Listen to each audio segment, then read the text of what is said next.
Welcome everyone to another episode of the Wood from the Trees podcast. I hope you're all keeping well wherever you're watching or listening in the world. If you're liking what we're doing and you want to support the podcast, if you go to patreon.com/the Wood from the Trees. Not going to say podcast at the end of it. And for the price of a pint, you can help us grow and support the podcast. Really love what we're doing, but we don't have a network behind us and we don't have sponsors. So, for the price of that little pint or one of those fancy venties, you can get extra episodes uncensored. You won't see it anywhere else. You can get involved in the show and you can take part in it, and there's prizes to be won. So I appreciate the absolute fucky. Enjoy the episode.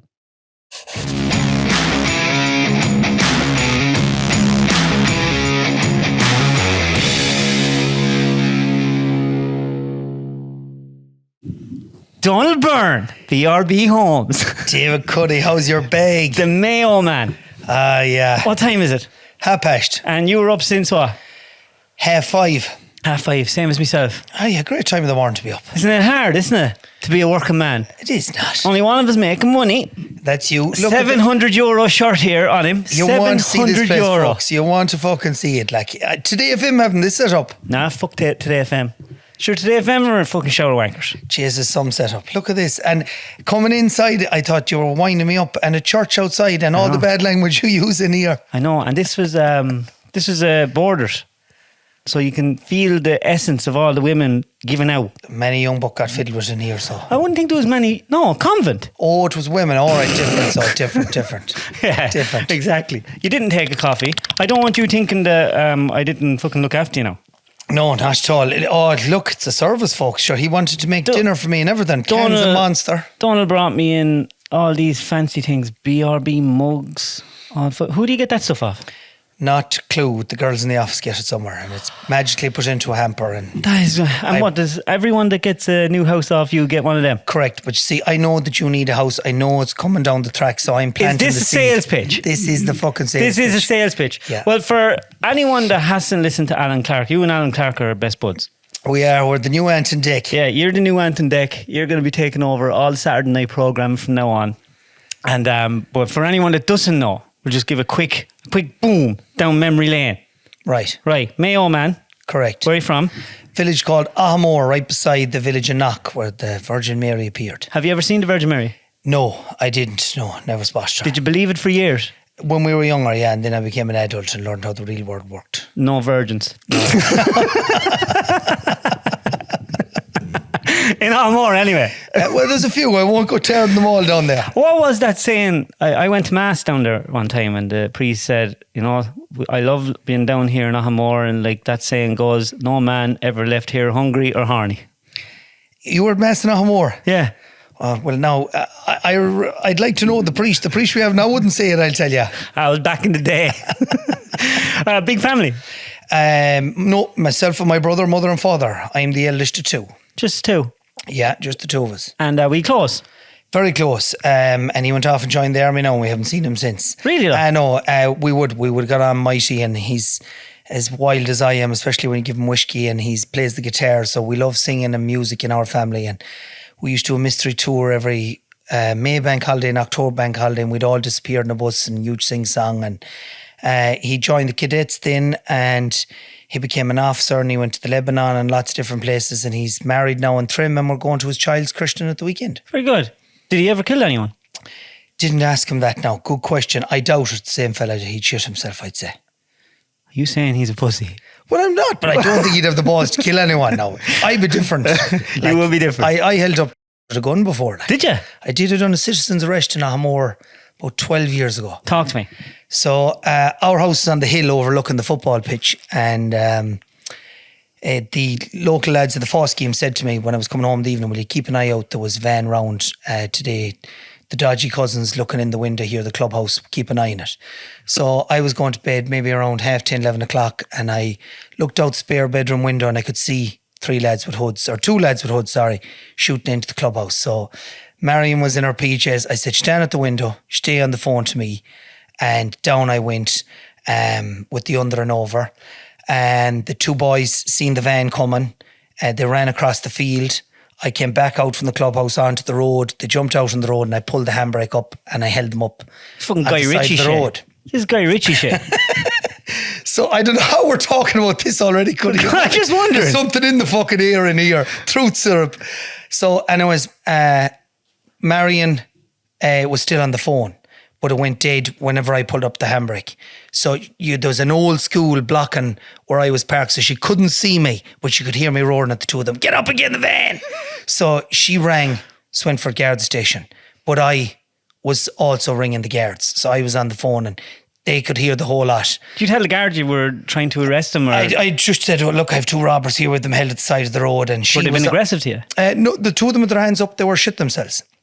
So I rang the pub, which was down the road, and I knew there'd be a gang in it, and a good gang of lads came up. Yeah. So I know two boys are here like this, their hands up in the air, and up comes our local AI man.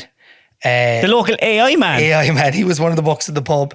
And that's now the genuine AI man, not a nickname for that. No, genuine AI man. Adrian Durkin, fair play to him. Big shout out to Dove AI. And house had been robbed, or bikes belonging to his kids. Only a week or two. Only a week or two beforehand. It's good jizz gone. I don't know what I'm going to do without it. Everyone be down in the pub next Friday night. I need to restock me jizz. So he had bicycles robbed the week before, and he was on a high. Where are my bikes? And the two lads didn't know what he was on about. And the next lad had a hurley with him. He was a hurler, Stephen Hunt. And then there was the comedian of the group, and he was a big fella, Martin Morton. And anyways, Martin started to interview them. What the fuck are you at, lads? So they said, we're here to meet two women. And he said, is one of them your wife? I'm not married. And he goes, well, take off your fucking wedding ring like a good lad. Oh, jeez. So we fired the gun into the back of the car and got rid of it. The guards came from everywhere. There was 3 or 4 guard cars because all the calls went in. And the guards knew them by name. The two lads had been under house arrest. They weren't supposed to be out after a certain amount of time at night. And they took them away and off. They went to court. They never showed up. Went to court the next time. The judge stopped their dole. That was the end of it. Waste of time. Waste of time. We were working out the road, and this is going to be a long podcast, isn't it? we were working out the road, and our diesel was getting robbed, and we knew we were after catching him. Like, we were after seeing him driving out, and we rang the guards and said, "Look, we know who's catching. We know who's doing it. There's the reg. That's what they're doing. They have a field. They have horses beside it." No, we can't just blame people like that. So we went off and we got cameras. You know the trail cameras? Mm-hmm. Very day that we got them, caught red-handed, coming in with the drums, the pipe, sucking it out of it. It also sends the videos to your phone. I was living in Mountrail at the time, so I was the quickest out. Drove out, caught him.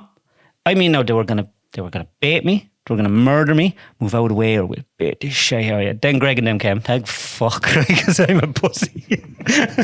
And they threatened us. The guards wouldn't do anything. We had to go to a local politician to make him push further on it. And it ended up going to court. Sure, we might as well have. Yeah, waste time. Just threaten you. The cop said to me that, and he said, you should have given them Wigan. It's easy to say that, you know. Oh, yeah. So, we digress. Sorry. So, did you like school? Hated national school. Were you good in it though, or were you bad at school? No, I wasn't. It was an all-Irish national school, and my dad is a teacher in a separate school, and this new national school in Irish had started, and he's a big promoter of the Irish language, and we were sent. So at the time there was one teacher in the school and about 20 pupils, and then it got bigger as we went on. But maybe when I was in 2nd or 3rd class, I would have been diagnosed dyslexia, and they realised, look, that was the problem. That's why I hated school. So I finished my national school education in my dad's school, done 2 years, and there was an awful lot more football there, liked it. But then when I went into secondary school, I fucking loved it. Woodwork, metalwork, home economics. Was it always the practical stuff that you were into? Always. Like, I fucking hate reading and writing, nothing to do with it. Now I can work away sound now, but just at the time when I was a young buck, like I came home yesterday and Marion was doing the homework with Jack, and the fucking thought of sitting down doing that now make me sick. I'm the same. Ugh. I feel so bad. Yeah, no. I can remember in school and they getting you to stand up in a circle to do reading, and then they call your name. One, I wouldn't know where I was supposed to start, and I was shite, like words like because, and I just blank, and then you felt like a stupid cunt. So it was easier just be a cunt than be a stupid cunt. And that's exactly, I was the class clown. And it was easier. But look, they have it so much better in school now. I see Jack and You know, it's totally different. But yeah, secondary school class, didn't like national school at all. So when you left secondary school, did you have an idea what you wanted to do? Not a fucking clue. I had a huge work ethic, so would have been always working with agricultural contractors and tractors and diggers and all that. And I wanted to leave school at 16. And Were you Illuminati members? No, we weren't IFA members at all. No. Right. I meant to say that, sorry. We had a small farm at the time and my dad rented it. So we're going to get sidetracked here again with a story, Cuddy, sorry. Go on. So dad was a teacher, mum worked in community development, and dad was farming and teaching, and my mother was from Wexford, and he bought a load of calves off her father, brought them up, put them in the shed for the winter, and then he dehorned them all, let them out, and when he came up 2 days later, they were all dead. Ah, no. Blackleg was in the ground, and he didn't know. So he lost his herd pretty much overnight. So after that, he wasn't making money. He rented the farm. So it was rented for years. And then when I got old enough, I took it back and we're farming now as well. And did you love the farm? Did you get a bug for farming? I had the grass horn every year when the lawnmower started outside and I'd smell the grass as a young buck. Yeah. Didn't know what it was. Thought it was for pissing over high walls. And started working with a local contractor, picking stones. Then you'd be allowed to drive the tractor, wrapping bales, you know, mowing silage, all that. Loved it. So I wanted to drop out of school. The old pair, no fucking way. Get to Leaving Cert, do what you want then. Started going out with a girl in Leaving Cert, and she was going on to do nursing in Galway, and I pushed my balls to go to Galway and filled out a CEO to do construction. I was working with a block layer at the time during the summer, saved a dash of money. I got my first choice. She didn't. I ended up in Galway. Loved it. Became the class representative. Fucking had off crack with the lecturers, drank the 3,500 I'd say in about 2 months, and realised fucking college is not for me. Again, more maths, more reading, more bollocks, and I said fuck this. So I went off working with a builder. Block Lane?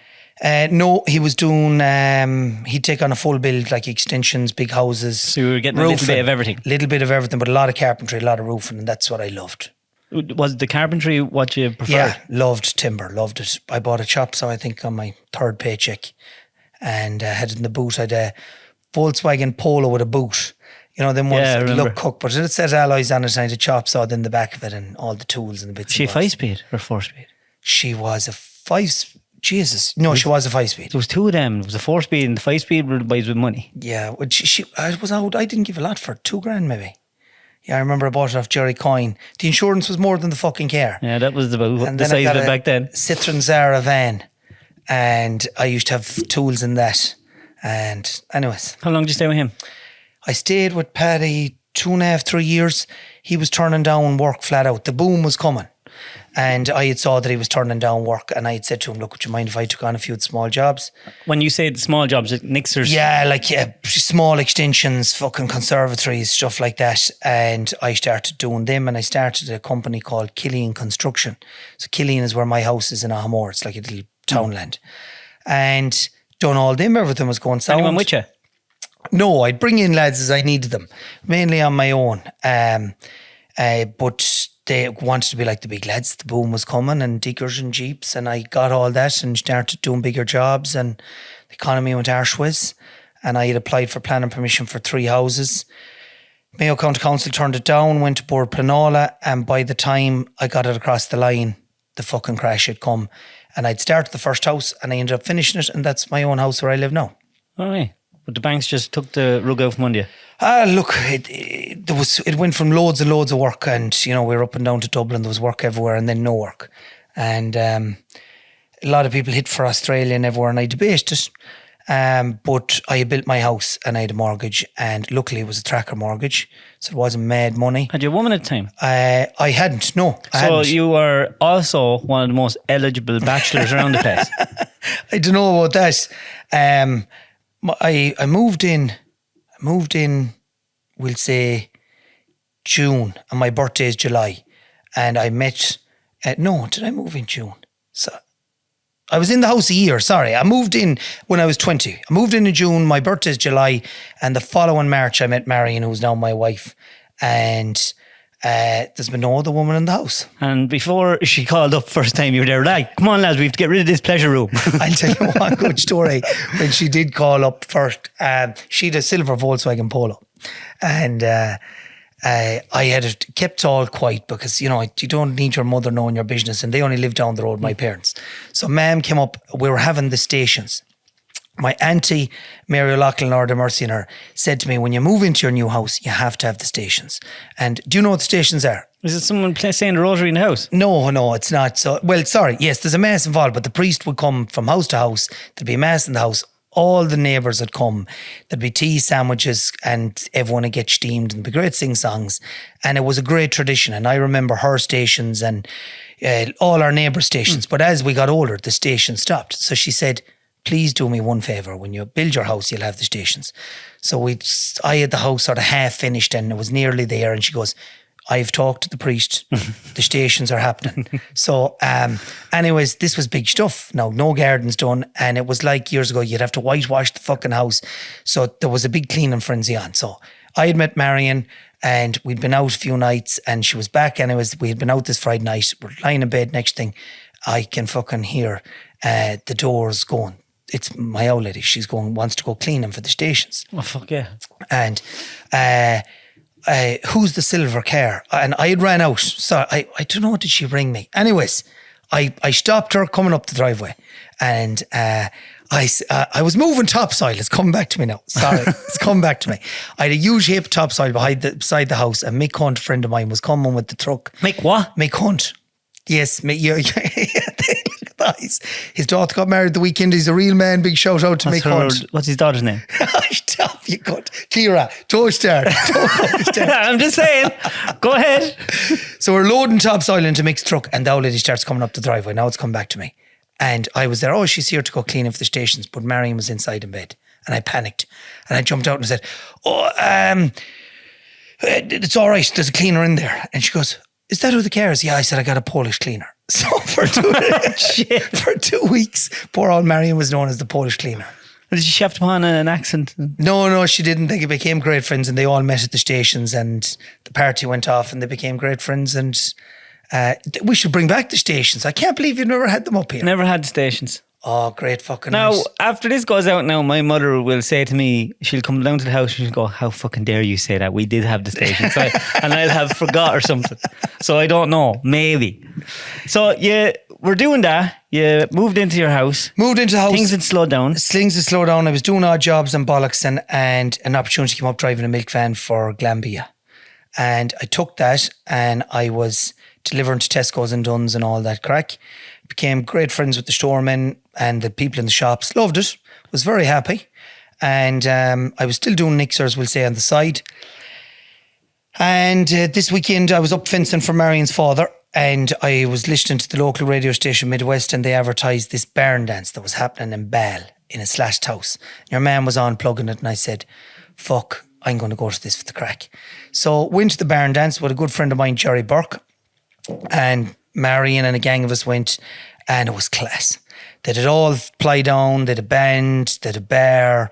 Place was fucking heaving, everyone with cowboy hats. So when we came back the next day, myself and Jerry met for the cure and I said, we're going to have a fucking barn dance. So he had 2 big slashed houses and we looked at them and we picked the one we were going to go with and we learned all about moving the license and getting a publican and we went for it and we said, we'll give the money to the hospice, see what happens. The fucking place was rammed. They came from everywhere. So we donated, I think, 10 grand to the hospice.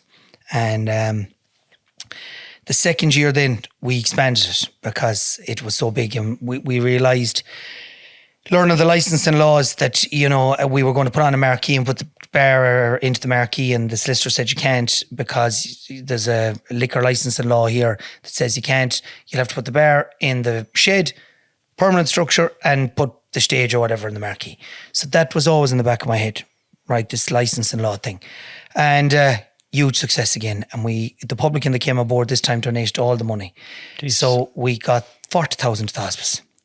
And 2 friends of mine at the time, the publican, Lee Melwood and Finbar Burke, said, fuck me, if we can get 2,000 people into a slashed house, surely to fuck, if we put on a good show, we'd get a music festival to work.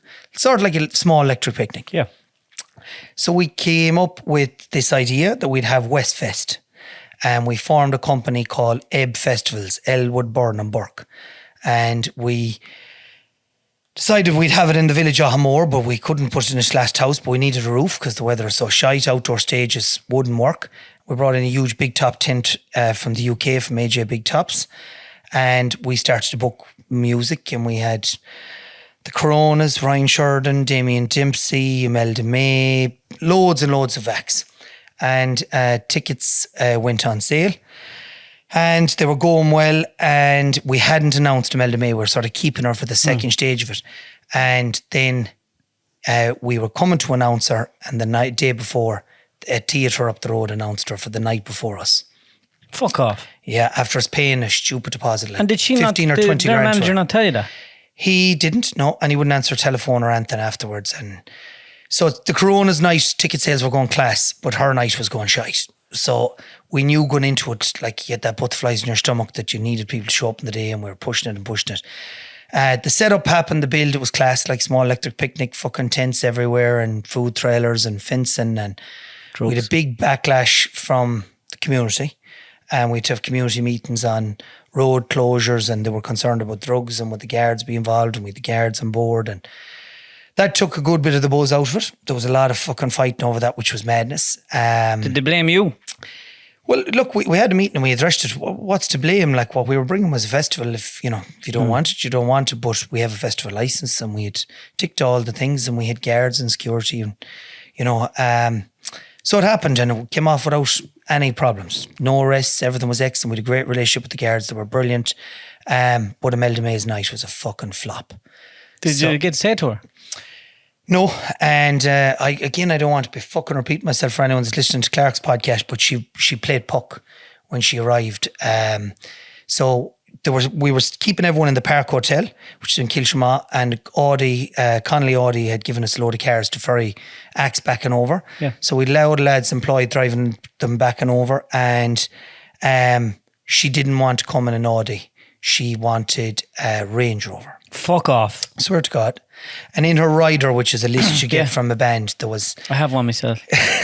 yeah, you'd ride her. That's I'm going to take a drink, could I? Go take as many Yeah, no drinks as you bother. want. I'd seen you sipping your coffee over there. I would have got you one.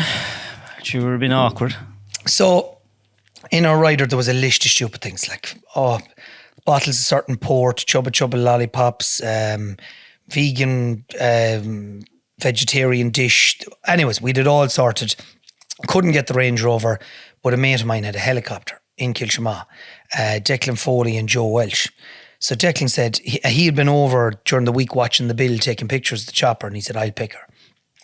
So he picked her and dropped her over, and her security had the whole place locked down when she was coming in the back, that no one was allowed near her, no one was allowed to talk to her, and they wanted a photocopier, like in the middle of a fucking tent. I said, your man, there is no photocopier. Well, you better get photocopier. And I said, we can't get a fucking photocopier. Would they say that? Yeah, he was an English book. Oh, thick fucking ass.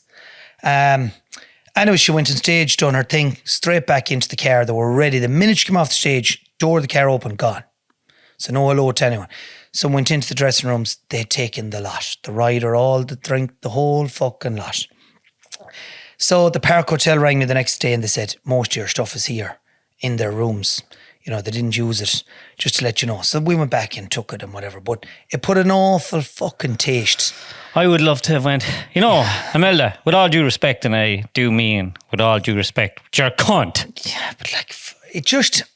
You with the Coronas there now, and the crack we had them with backstage were unbelievable. And they're far bigger now than she'll ever be. And we had a Kubota buggy and they were driving around in it, and they stayed in the bar afterwards, and we had sing-song and just gentlemen. And there's no need for that. Now, we weren't looking for her to stay and have a party, but anyways, she was big stuff back then. So it was all over, and I was devastated, really. The two boys that invested the money, I had to pot to piss in. We were going to lose money. You needed both nights to go quite well. The bar had done well, but it wasn't enough for us to have profit, and they were down money. So I was probably one of the lowest times I'd ever been, and luckily my Marion had sold tickets to a lady up in Tuam when she was teaching up there, and her husband was involved in events, and he had said you should apply for a job in the London Olympics. So I had explained, I rang him and said, Neil, how are you getting on? Thanks, lovely, blah, blah, blah. I'm not an events man. I'm a builder, truck driver, we ran 2 barn dances and we ran this, and he said, you'll be 100%. That was very well ran. Apply for the job. So I never had a CV. And John Cunyon, a friend of mine, we own a pub together now, helped me write CV the morning of my cousin Orla's wedding. He emailed it off to your man, and I thought no more about it. So the wedding was over, bed from beer, driving the milk van, and a neighbour of ours in Ballyhonus passed away, and I was going to the funeral. So I'd fuck all at the time after the wedding and everything. I was going to think I had 20 quid, and Marion dropped me in and I said, look, I'll have the 4 or 5 pints and you collect me, no problem. So she dropped me at Garrett Delaney's, went in, it was on pint number 2, she rings me, come outside. So I thought there was something wrong, went out, she was sitting in her little silver Polo and she had her laptop open in the passenger seat. I had no email address. So I used her email for the job interview. And sorry, I done the interview on Skype. Sorry, I missed that little bit. And I was in me suit and tracky bottoms at the kitchen table. I'd never done Skype before. Or Zoom or whatever the fuck it was, Skype back then. And there was lots of hard questions. There was an English person, Australian person, and a Canadian, you know, way over my head. There was lots of acronyms fucking with events, and I said, forget about it. When you were doing the interview with him, were you just there, I'm just going to be myself? And that's all I was. If I don't know something, I'm just going to say, look, I don't know what you're on about, but I do this, A, B, C, D. And you were just totally normal. Totally normal. They were on about like bumping in and bumping out and temporary PSAs, and I had said to them, look, I don't know what you're on about. All I can tell you is I set up the event this way. We brought in the Harris Fence and we wrote an event management plan. We had a safety statement. I had a safety officer. I told it as it was, as you were saying. There was no bullshit.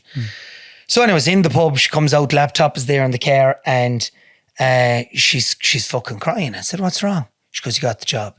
So what the fuck do you mean I got the job? So I read the email, and it was 50 or 60 grand sterling, company X5, all these benefits to get back to them. So I was there like, fucking hell, come on in and we'll have a drink. So we parked up the car and we went in, and Finn Barfer Playton was there. And were you not nervous?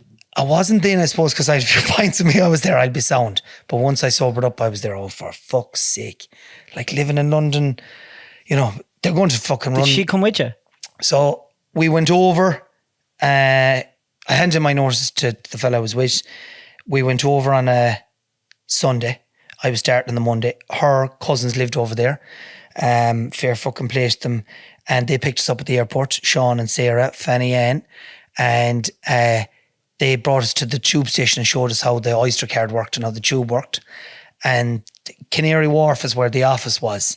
And it's a very big fancy banking district. But next to it is a place called Canning Town. And the hotel that the company booked for me to stay in was Canning Town. And Sean said, this place is dog rough, Canning Town. Now, go into the hotel and make sure it's okay. It was a Holiday Inn, it was sound.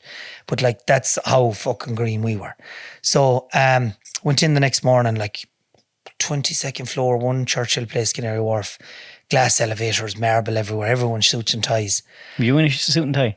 I had a shirt, blazer and suit trousers, and I had a fucking briefcase like a dickhead. I told that to Clark too, and I looked like such a spanner. Do you know your man out the in-betweeners that had the briefcase? Bag of potatoes in it and your lunch. And I thought, I'm going to get fucked out here fairly fast. They're going to know I haven't a clue. So I done my inductions, and you got a tour of the park, and you done your it's massive. Like, it was the biggest construction site in Europe at the time. It was still a construction site. So I came back, and then I eventually met my boss, and he goes, the reason we picked you is you have a construction background. It's a huge building site. We want to test every venue. We need a safe way in, a safe way out. We need you to talk to the builders, and you'll represent us. And I was there, fucking, I'll manage that. Yeah. So I was working for LOCOG, which was the London Organising Committee of the Olympic Games. And that organisation moves around the world for the Olympics, but they change the first letter. So if it's in Rio, it should be ROCOG, so on and so forth. So I was their representative, and CLM were building the Olympic Park, which was Carey Lang O'Rourke Murphy. And I went out there and I got to meet the head man out there was Dave Peacock, a fucking gentleman. And he introduced me to all the Lang O'Rourke lads. They introduced me to the managers, we'll say all the venues, got to know them. And we sort of planned test events then. So, for example, we'll say as a venue was ready, they need to test it. So let's take the Aquatic Centre. A year before the Olympics, pool is done. They're bringing in swim teams from all over the world so they can see what it's like. They're running to test it. To test it. So it's built. It's built. But like, they need to have it perfect for the Olympics. So if they're saying, all right, and they'll bring in the cameras, the clocks, all that shite. okay, well, that camera can't work there. It needs to be over there, but there's no power for it over there. And we need a scaffold up here to hold all that stuff. So again, you were over the infrastructure for the running of it. So I was the common domain, which was all the ground between the venues. That's all the roads, all the footpaths, everything.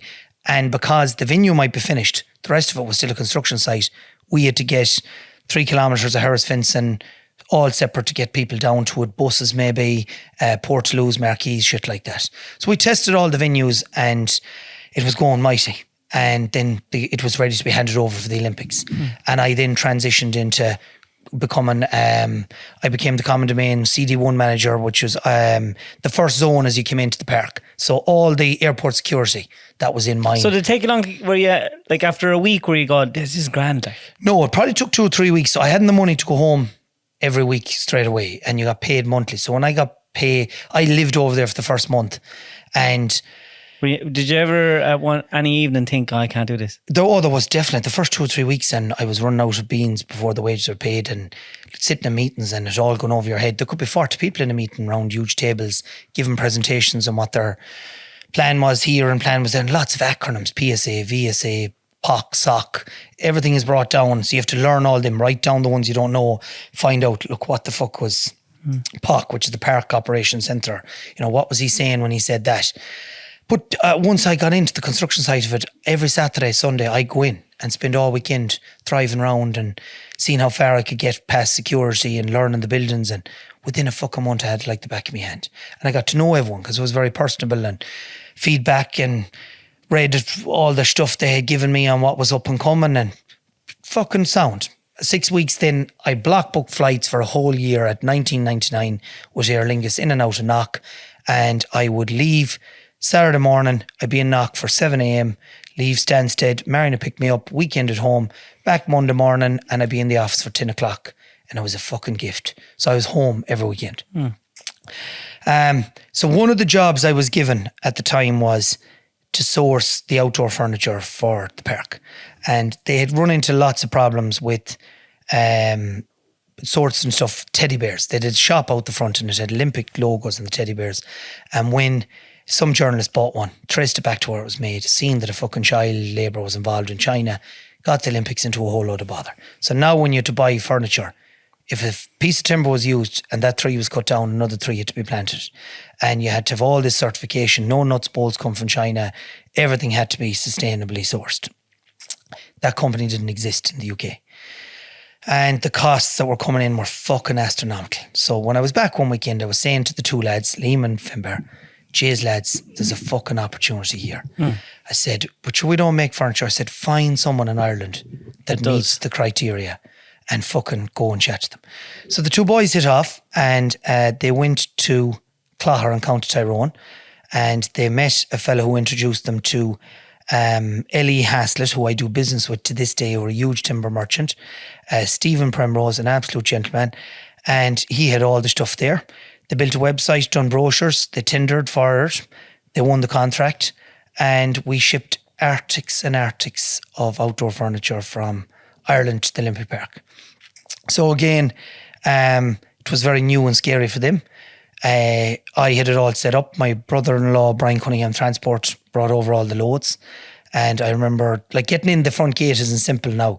You had to go out near Stansted. First of all, your truck would pull in, to be fully vetted and screened by fucking dogs, the whole lot. They check the load. They then time you to get from there to the park. When you get to the park, you go through another VSA, vehicle screening area. Same thing again, check up top to bottom, and then you get into the park. So it takes 2-3 hours, not simple. And then they had van loads of stuff. Every person had to be Garda vetted, to get them all done. So I had all that set up. And when they got in and the gates closed, I breathed a sigh of relief to think, fuck me. Every time? Yeah, every time. Like, it's a lot of work. Yeah. And it was huge logistics fucking element of it. Look, and I suppose we go back to why was that much security in it. I was brought into a meeting when I got high enough up the food chain to talk about threat levels, and they showed us a map of the Stratford area where the Olympic Park was, and it was covered in like little red dots that had fucking chicken pox. And these are known members or associated members of a terrorist organisation. And I had in my head, fucking Taliban bastards. And they were there 70% of them are all, ex-IRA, IRA. And of course, we forget that. Yeah. You think that's in the fucking past. But threat levels were very, very high. Again, you're going to have royal family attending this, American president attending this. Superstars. Yeah, superstars from all over the world. So everything that came in, every car that came in, it wasn't as simple as just driving the gate. You had to have it booked in, cleared in, so on and so forth. Anyways, boys were in, put together all the furniture. Great success. Olympics happened, Olympics went. And probably one of the big problems I had with before the Olympics and after the Olympics was marquees. So I had hundreds, maybe thousands of marquees in the common domain. Pubs, shops. And did they buy them? No, rent them all. And it was a fucking money racket too, because I could see, what they were paying for them. And snow caving in roofs. So if you had an event during the winter, if you didn't have it heated, the canvas would hold the snow and she'd cave in. If it was too warm, it was summertime, condensation dripping off the basket like a greenhouse. Wind, up, lift them, gone. So I'd always thought, when the Olympics is over, I'm going to try and come up with something more heavier and durable. So the one of the reasons the lads got the contract for the furniture was we ticked a box to say we'd buy it back. No other company did that.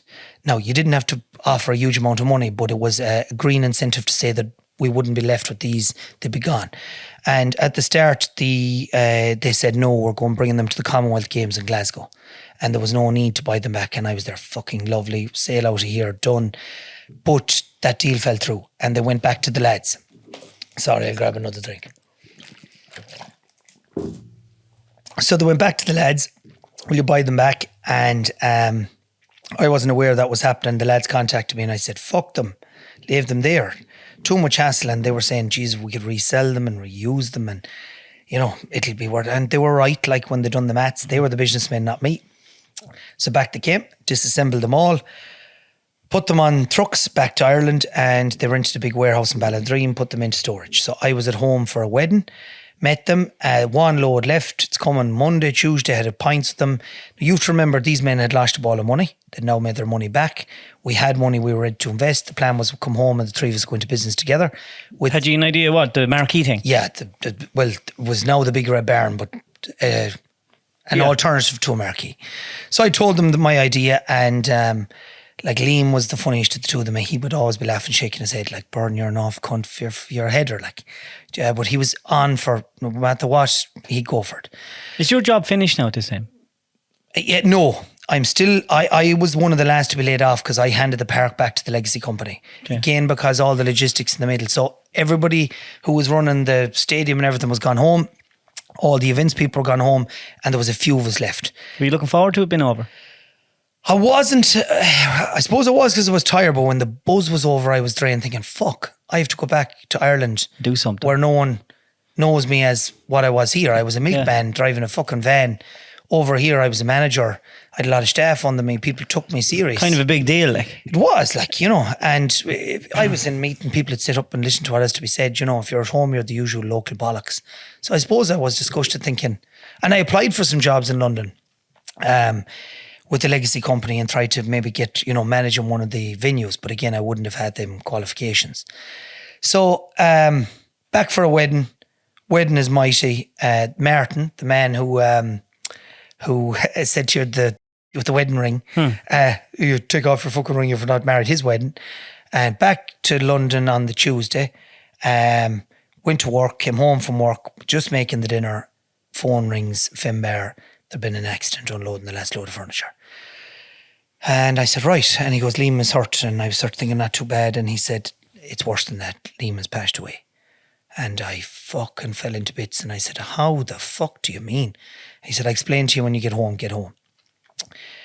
So Marion would always book my flights and all that, and I hadn't a fucking clue what to do. And I rang her and I said, get me a flight out of here fast. So she got me a flight out of Heathrow. I just went out the door. I hadn't even unpacked the bag from Ireland.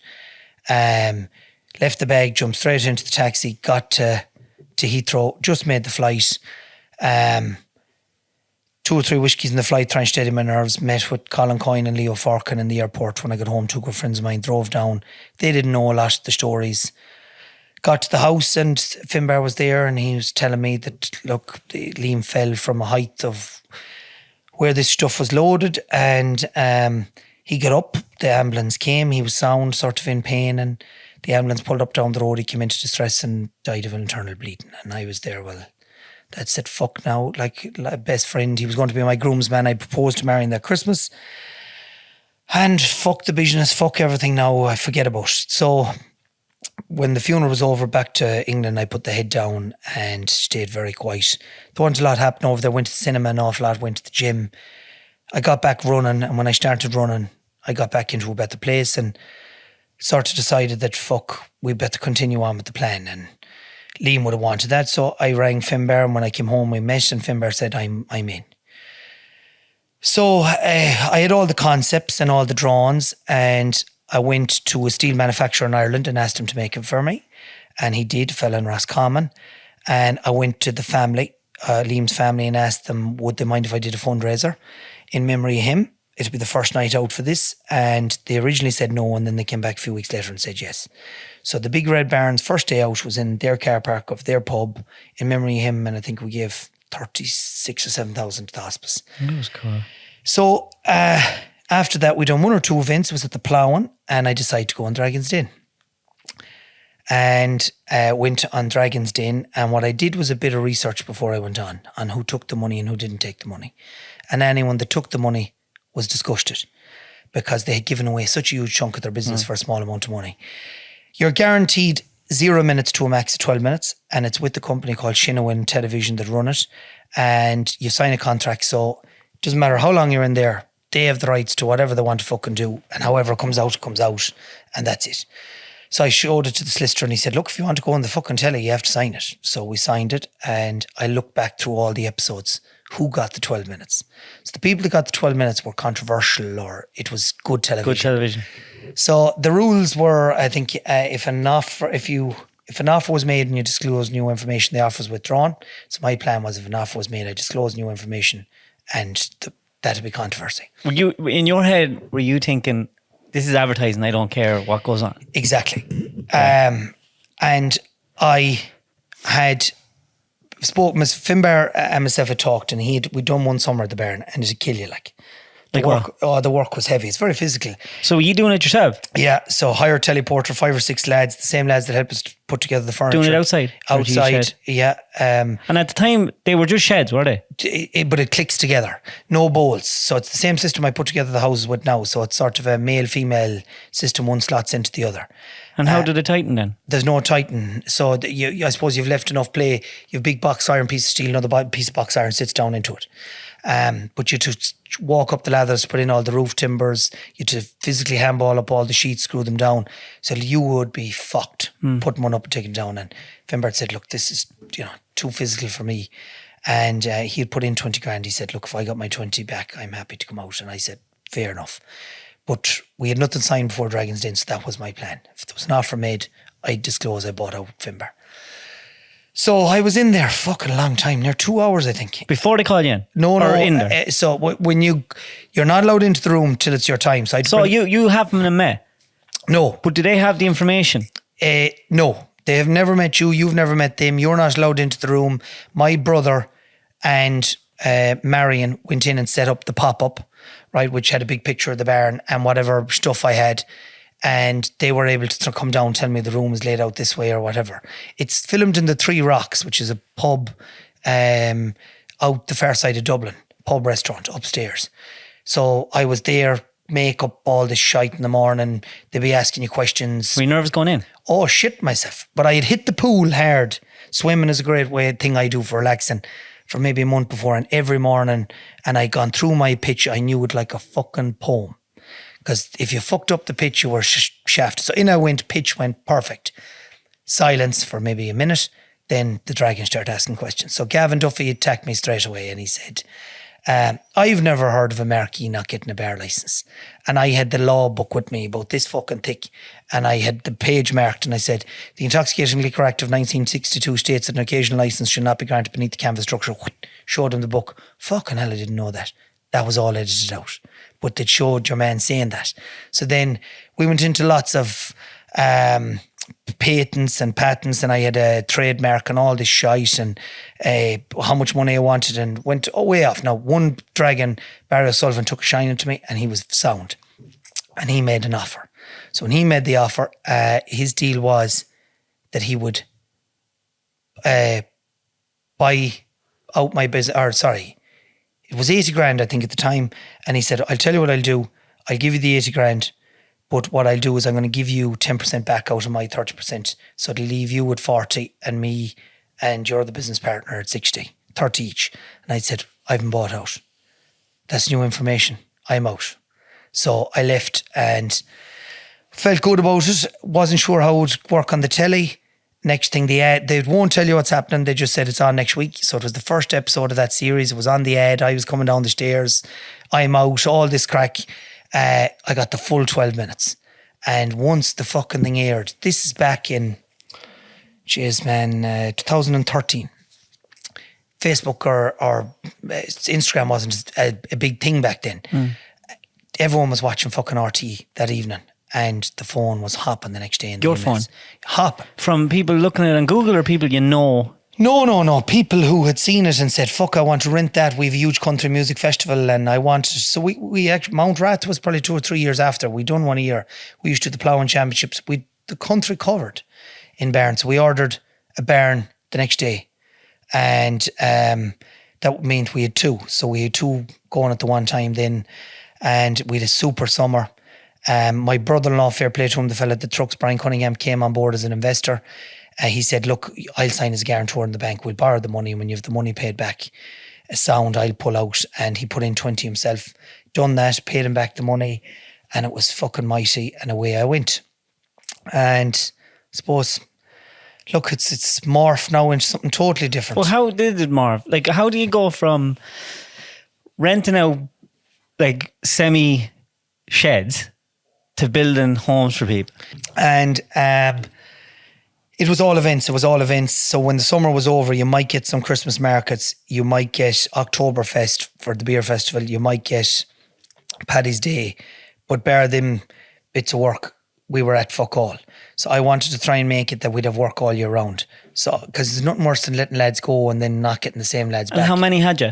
I had 4 lads that time, if not 5 for the summer. And then they'd be let go once the ploughing was finished, because the ploughing was our biggest gig. And at the ploughing, Jimmy McGee was a great, I'm fucking scattered, right. So 2 barns, right. And then I entered Mayo's Best Young Entrepreneur. And my idea for Mayo's Best Young Entrepreneur was the Little White Chapel. And yes, vote came to Ireland. Same-sex couples were allowed to get married, but there was no place for them to get married. So my idea was, well, if I can have a mobile fucking shed, I could have a mobile church. So I built the Little White Chapel, or I pitched this idea. Who did you pitch it to? To all the homosexuals out there. I had to pitch the idea to the Best Young Entrepreneur panel. So it was made up of local enterprise offices, and we went away to a boot camp and I had to write a business plan, and this was it. So fucking they thought I was nuts enough. The 2 barns were working. Right. They awarded me Best Young Entrepreneur Mayo, and I got 20,000 prize money, and I built the chapel. So the chapel. So what was the chapel? It was 6 metres by 15 metres. Lovely little white chapel, like you'd see where the Guns N' Roses song was filmed. Perfect. But like when that folded, that came apart. Came apart, same as the barns, yeah, all panelised. And we brought it to the ploughing. So the chapel was at the ploughing, and Sean Kane was singing in it, and I was advertising it, but I had the other 2 barns there with Limousine Society, and who was the other one with? Lidl. And Paul Sykes, who was running the Limousine Society, rang me and he said, come over here for a cup of tea. There's a man I want you to meet. So he introduced me to this man, and he said, this for is... non-Illuminati members, the Limousine Society is cattle. Yeah. Big red cattle. Yeah. If you're not red, you don't put them in the shed. So over and I meet Jimmy McGee, how we getting on, and Paul says to me, Jimmy owns a company in Athlone, I want you to talk to him. So Paul fucks off, and Jimmy's telling me about this company, Athlone Extrusions, and he sort of doesn't want to talk about the company. He wants to know how this shed went up in a day, because he's a farmer and he needs sheds for the company.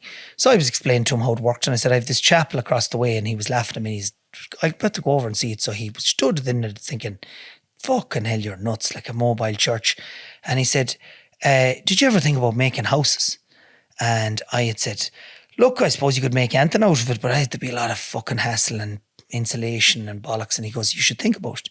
So anyways, afterwards he goes, call to me next week in Athlone and I'll show you the factory and we'll have a chat. Because he was doing it. Doing what? What was he doing? What factory? He was doing Athlone Extrusions made plastic, coloured plastic, like be near like beads, like bag manure. And what they would do then is sell them to the likes of John Deere, and John Deere would mould them into the bonnet of a tractor or the cab. I get you, yeah. Yep. So his factory was fucking class, and the setup, and he was really, really nice. And he sat me down and we had tea, and he told me his story. So I always get driven on by someone's story. And he told me he left school at a very young age. I think it was 10 or 12. And he then started driving a tractor with no cab, bringing cattle to the train from where he was from. And then he went to do a welding course at night time. And didn't the welding teacher say, look, I'm working on this Athlone Extrusions the weekend driving forklifts. It's a job in there if you want it. You're a good lad. So he went in driving forklifts, and they saw he was a nice fella and he was good at talking. And they said to him, would you go on the road selling? And he had said, will you fucking stop? I've never sold nothing. So they sent him to England. And he told me, like, he's from a farm background, he shit himself, no mobiles, working off payphones, trying to find his way around England. And he said he got this one small operator, gave him a bit of credit, started supplying him, and they ended up in one of the biggest companies in England in the end. Wow. Anyways, Jimmy worked his way up the ladder and he became a director. And eventually, as other directors start to leave or pass away, Jimmy bought them out because there was an Italian fella that owned the company, and he owned the whole fucking lot. And he sold it. That's mad. Mental. Sold it to Sean Quinn for something like, now don't hold me to the figures, 50 something million. Sean Quinn went tits up. Jimmy bought it back off Sean Quinn, or off whoever took it off Quinn, and he got it back up to where it needed to be and sold it only 5 or 6 years ago for a fortune. Boom. But a gentleman. So anyways, that day after he told me the story, I had the mouth open, and he said, I want a shed for out here for temporary storage. You'll build me a shed. So I said, right. Now, we went to negotiate, and I saw how he's a fucking businessman. And I built him a fucking huge warehouse, temporary warehouse out the back that we put up in 2 or 3 days. How do you define temporary? That it's not permanent, you could take it down. Well, if you block lay something that's permanent, one block's on top of the other fused with concrete. Well, if you've something that's clicks together or bolts together, you can take it apart. But do you not have to put down a foundation? There was a concrete yard already there. So we just bolted it to the yard that was already there. So I left there, and he was on about the house again. And I had it in the back of my fucking mind. So Lidl came to me then after my first year at the ploughing, and they said, would you do a 2-story building? You pay per square foot of the ploughing, and it's expensive retail. And I said, yeah, no problem. They said, right, do us a concept. So we took the ordinary barn we had, we just lifted off the truss, dropped in a set of purlines that could hold floors, and then we put side panels on and the truss again. And they said, these are kind of like prototypes for the house, aren't they? That's what it was like. So if you could do this, you do that. So we made it for them, and we lifted up my Toyota Land Cruiser onto the second floor and left it there and brought them down to present it to them, and the Land Cruiser sitting above and top of it. And they were blown away, and they said, go for it. So we only built 2 bays that time. So then we built 6. So we built... Again, is there only you and a couple of lads here? That's all. So at this stage now, I had bought a welder and a bandsaw, and the 2 lads that were with me during the summer stayed on. And are you still outside? No, we were renting a warehouse. Right. All right. It's only small, and we stood the building. As you'd make each piece, you'd have to bring it outside because there wasn't room standing inside. And geez, the lads, we really started to thrive. And it was class because you'd be throwing it out in chalk, and next thing you were outside making it. But Lidl went ahead anyways, and it was 6 bays long, which was 30 metres long, 18 metres wide, 2-story, stairs up to it. How long did you have to make it before when did they give you the go ahead? I started making that in May, and the plough, we had to do the Balmoral show for them, I tell a lie. I started in March, April, Balmoral show was May, and ploughing was September. So we tested at Balmoral. But Balmoral was fucking tarmac, so it was harder than the ploughing, if you get me, because you can't bolt down to it. Yeah. So they won best stand at Balmoral. It was fucking class. It was some piece of work done. We painted it all little green, and it stood out. And they had Derek Ryan upstairs. And how were you funding all that? I borrowed money from the bank, and Was it putting you under pressure? cash flow was always a pain in the hole. Pain, lads. Gosh, to kill me. And then you had fucking PRSI and PYE and insurance, and the bigger you got, the more it went up. So, like, even though you thought this is great now, you're constantly robbing Peter to pay Paul. You know, cash flow is such a fucking pain in the hole. And I remember being at that young entrepreneur competition, and I remember my turnover the first year was 87,000, and the second year was 220, and that was the year I was at the young entrepreneur. And Pat Divley was across the table, who, you know, Pat Divley, the fitness fella, he does motivational speaking as well. His turnover was £1 million, and he had said it at the table. I remember thinking, fucking hell, £1 million. And sure, when I turned $1 million, then, you know, it was madness, because turnover is vanity, profit is sanity. Yeah. You're better off turning 100,000 with 10,000 profit than $1 million. I can tell you one lad that turned over 500,000, hadn't a penny of it. Well, I fucking know a lot of them bucks. The man said to me once upon a time, I start off with nothing, I've most to it left. So, went to the ploughing with Lidl. The 2-story was there, class. Would other people be coming over to have other companies going, how did you get this? Who done this for you? And that's why we started to get more events out of it then. We started to do JFC, Pink Lady Apples, Logic, the e-cigarette company. We were with Heineken at the Electric Picnic, Marley Park, all through events companies. They sort of get the contracts and we'd supply them. But again, the stress of fucking meeting deadlines for Electric Picnic, Marley Park, the ploughing, it's tough going, like, especially when weather is against you. And, you know, if you're doing a festival with someone and there's a band playing Friday night, you have to be fucking finished Thursday, Friday morning, fire officers to come in and be done. And would a teleporter get it up? Yeah, we were putting them up with a 18-metre teleporter. There wasn't the 360 teleporters back then. We have one now for the houses. It's a fucking gift to Manitou 360. But it was always an 18-metre teleporter. What weight is that? What, the Manitou? Yeah. 12 ton. 12 ton. They're a big bastard. Great. They look heavier than 12 ton, don't they? It's a gift of a tool, though. Oh, fucking gift of a tool. Best thing ever. You know, the lads drive it outside with the little remote. Yeah. Me, I'll have it hanging off his neck and take a panel off the truck, bring it over. Like you think about before that, it was the teleporter picks it, drives around, drive in, down the jacks, up. Like, anyways, it's amazing how far it's come. So 2-story barn is done. Right, what's next? So, because year 1 barn, year 2 chapel, year 3 2-story. So we said we'd try this modular home. So we were going for. But were you building it just? I'm going to see if I can build it just for myself first. So I said it to the father-in-law, and the father-in-law mentioned it to a neighbour of his who had moved over from. Where was he from? I think he was New Zealand man, and he said he wanted an office out the back, and he goes, "Try this." So he came to me at the time, and he said, "Yeah, I'd be interested," and I priced it at 12 grand, which was the exact cost of making it, because I needed a prototype. So we used the same concept, except we insulated the panels, put windows and doors in it, wired it.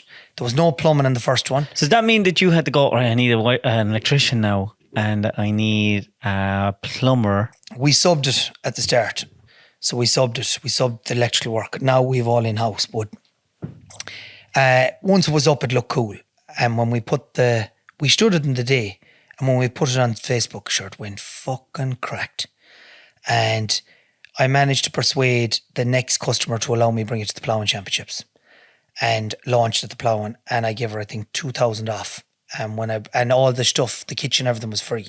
So we brought the Ploughing, built it, put the kitchen into it, asked Anna May McGee to cut the ribbon, and sure, the fucking thing was alive at the Ploughing. So on the Ploughing, did you get a paperwork from the Ploughing? Every year the Ploughing was my main place to get work. Ploughing, where would you get such a footfall? And plus people have to see it. They do. Seeing is believing. Touch it and feel it, and they'd come in. We had to eventually put a rope across the door and stop letting people in, because it was country. Like, there was people opening presses and fucking, you know, they were then out of the rain, and eventually, if you were serious, we brought you in, and we'd have tea and sandwiches and stuff like that. So huge success, and we knew then we had to move. We needed a factory. So I bought the factory where we are now in Swinford, which was a bit of a fucking challenge at the time. And that's a monster of a spot. It is. Fuck me. And now we've extended it since. And it was like, at the time, buying that was daunting. Did you have to buy that and the play, like, because you have a huge yard as well? The yard was with it, and it was Toyota Garage in Swinford that owned it. They bought it because they were refused planning for where they are now, but they went to the board. They were planning on building the garage there. It was an old tyre centre, and a builder had it, and that's how the yard got so big. He kept tipping and tipping and tipping. And Then didn't they get fucking planning for where they were off the board and didn't need it. They rented it for a while, didn't work out. Of course, the recession came.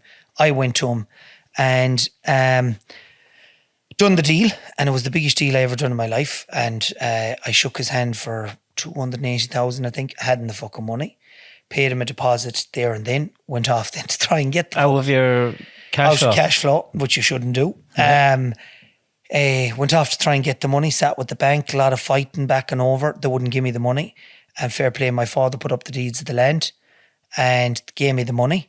Now that took a long time. Got that across the line. Next thing, the paperwork for the fucking site was all arseways, or for the piece of ground, and there was solicitors backing over and engineers and maps. And October bank holiday weekend, ready to move in.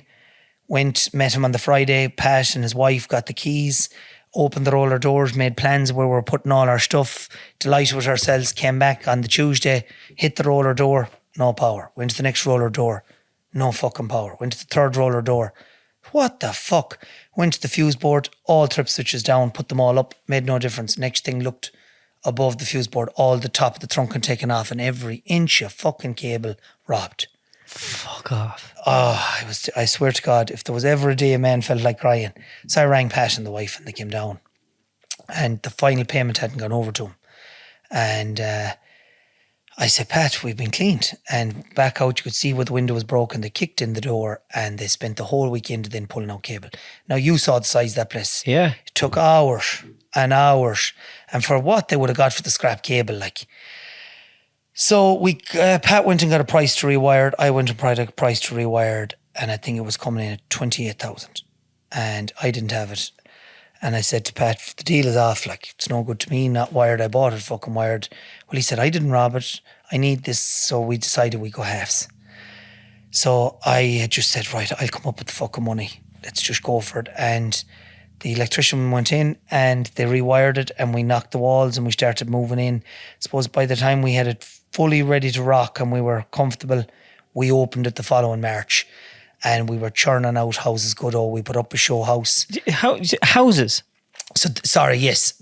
They're what we call now our modular non-plan and spec unit. So 2-bed little unit or 2-room unit, kitchen, bathroom, bedroom. So these would have been going, say, people looking for a little bit of extra space at the back of their garden, like a holiday house or somewhere for people to stay in. Granny, granddad, flats, yeah, stuff like that. Offices. Yeah. And they were flying out. And I think we were 25,000 then. So the first one was 12, obviously, which was cost by. We were 25,000 the day we opened in Swinford. And it was there. Again, Anime came down and big open day, I put up the barn. And we started fucking making them flat out. But what? So when you were making them, were you going, right, I'm kind of honing my skills to make this a big thing? Or were you doing a big house practicing? No. What I sort of had made was, I'm happy making these. This is great. And we the barn still going with the summer, but what we had was work all year round. And we are now employing, I suppose, maybe 20 people.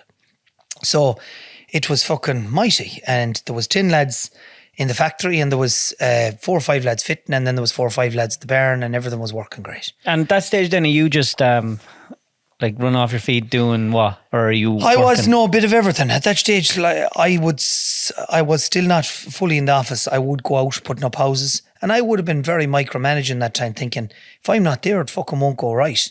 You know, while now I don't go to a site only to inspect it. So I was lucky enough to be picked for business mentoring by Ernst & Young, do a thing where anyone who was Entrepreneur of the Year with Ernst & Young, they set up like a speed dating and you apply through your local enterprise office and if you're picked, you get to go. And I was picked and you have to pay to go, but you get the chance to sit with 5 fellas for 2 days, so 10 businessmen, and you tell them what your problems are and they try and help you solve them. So most of them are saying you have to come away to fuck from the site. You have to sit in the office. You have to look at expanding it. You have to decide what's next. So I started that.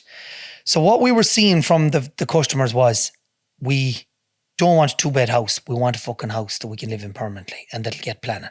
So our houses weren't planning compliant and you can't get a mortgage unless you have planning. So I hired an engineer and said, design me what we're doing that meets the planning regulations. So he did. Hired him for your Yes. working for you. That's all he was doing, was designing and working on this plan inspect house. So we got it across the line. We built it as a prototype In the yard. in the yard, and we brought it to the plough and launched it. And Anime cut the ribbon again, and they called it the Wake House. The fucking queue. It was a dormer. That show house I have there now, that exact show house with the big glass window. And Anyone looking on YouTube, you can see it right there. now have a look at her, folks. And that's my custom window. So the queue was just unbelievable. And people went, like, I was sick talking now. I was dry throated. Like day 3 of the ploughing, it was just stop talking to me, just take a brochure and go. Like, it was unreal. So we knew, we're fucking on to something here. That house, I think at the ploughing was 150. Fully finished bar furniture and appliances, and we could do you deals in them. So some customers came straight away after that, and we put in for planning. Our first planning application, and the deal was that we do the planning for you as well, because I had the engineer now. And it makes sense that we're not having another engineer coming to us asking a million fucking questions. This fella knew the ins and outs. So first one went to Roscommon. We got it, put it up, and after that, it just took off. How did that feel? It was class. Oh, it was fucking class. Was it like you were going back then to what you originally always wanted to do? Building houses? Exactly. It was, you're right. It runs full circle. I suppose I got back to where I should have been. And it's not far off the type of house I've built. I have the same big windows. So the original model isn't far off my own house at all. It's the same type design of what I'm living in. And then COVID came and fucked everything. It made a balls of it. Like, sure, all the barns went overnight. No live music events, no nothing. So that was all cancelled. Did it put you under pressure? Oh, it did, of course. Like, I debated laying everyone off, and then the government came out that fucking scheme to keep everyone, which I now have to pay back, which is a finest load of bollocks. I should have fucking laid off everyone. Like, they didn't tell, it was madness. Anyways, kept everyone. We kept building houses. We got through the backlog. We put the barns out. One of them or two of them went to a company making hand sanitizer where they needed more space. Then DPD needed some because online shopping at home went cracked. And COVID, we got through COVID, came out to the side of it, and we are where we are today. And do people come to you with a design, or did you have at the start? Was it your design? Yeah, this is what you could buy. That's it. You'd either have a bungalow or the dormer. That was it. Now you can come to me with your house plans and we'll build them. But we'd so many bridges to cross. Yeah. Yet. Everyone hates the sight of us because the concrete industry is a very wealthy industry. They don't want to hear of alternatives. The local builder doesn't want to hear of anyone else coming in. So when you go into an area and you've a deal done with a customer, the first thing she's going to do is get grief from her local plumber, electrician, pure shite, waste of time. So it takes a while to educate everybody and for everyone to believe in your product. And a lot of people think that you're building your houses are steel. Correct. They're not timber frame houses. Steel. No. And they're not timber frame, and you have to get that into everyone's head. But when you put up a house in an area, guaranteed now you'll be back within 6 months building a house for somebody else because people now know it. People live in it. But we had to send a house to Belfast to be burnt in Queen's University to pass fire regulations. If you build a house... Fully done. It's very well done. So when the frame is done, you send up the frame and they inspect it. And then they take pictures of it. Then the lads can slab it. Right? So they watch them slabbing it and are videoing it. They watch how many screws are going into it. Did they get you to do it? Yeah. So it's our tradesmen. Then they watch you putting in the insulation. So we'll say they count the screws, they take down the make of insulation, then you put on the external insulation, the render, the fibre cement board, your plaster, all that has to be done in the factory. Then they put it into a frame, wheel it down, and then they burn it. And you can watch it live when burnt. So you're literally more regulated than any other builder out there. And and I'm glad you brought that up. Right, and I don't want this to be a whole fucking house thing because we've lots of other shit to talk about, but if you build your house outside, right, and you decide to build it out of blocks of mortar, steel, timber, and you build it on site, you don't have to meet any standard. You have to meet the building regulations, but there's to be no standard. So when you build a house in a factory, it has to meet a standard. So we're CE certified, and we're going through the ISO process now at the moment.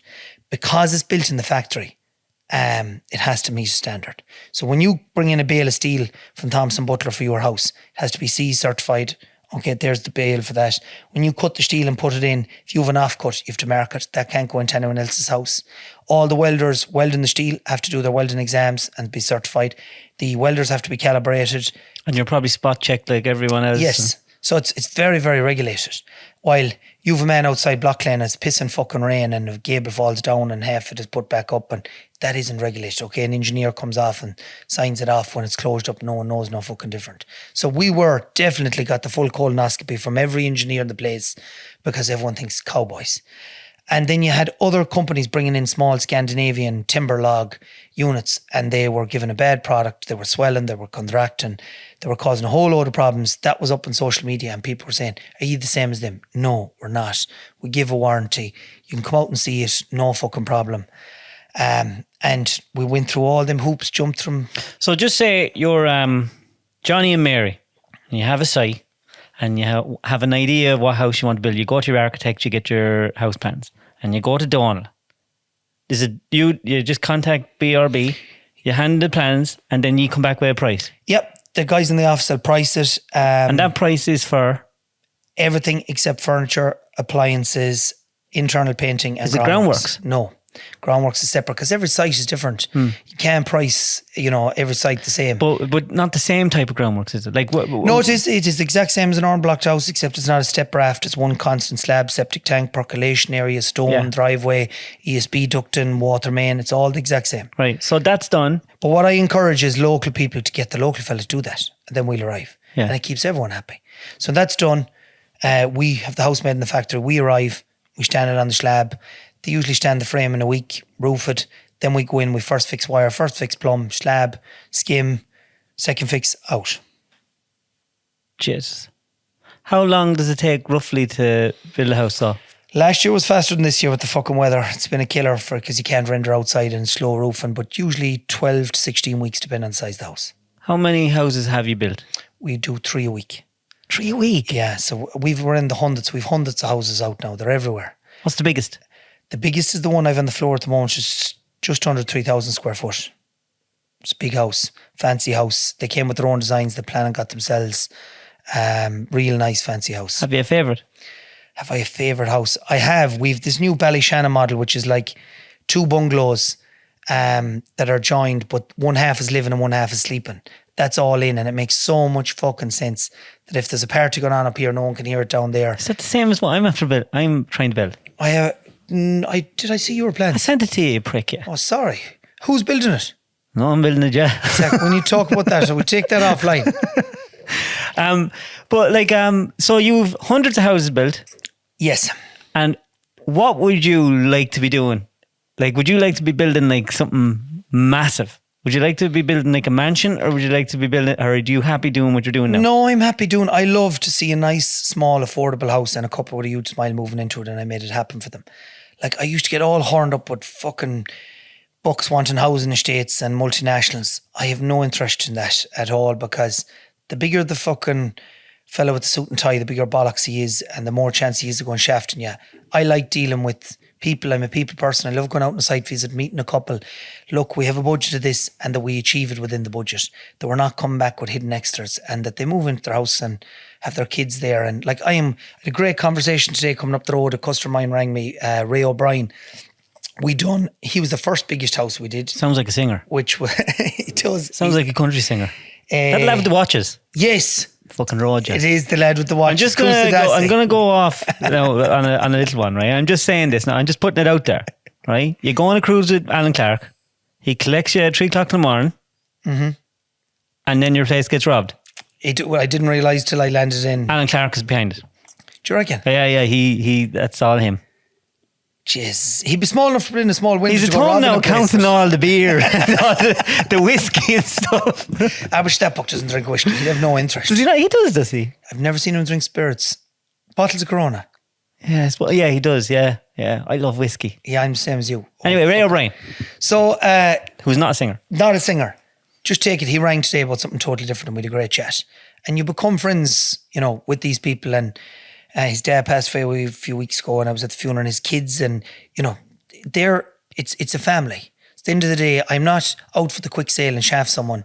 You want that all these people in fucking 50 years are still telling the tale about the day they met Donal Byrne and we built his house. And I remember the day I met him, and I usually meet most of my customers if we're going building for them. And it's lovely to work for somebody and fucking see them. Do you find in. that the economy now and the banking system and just everything is fucking up everything for everyone? Like, do you find it hard to get staff?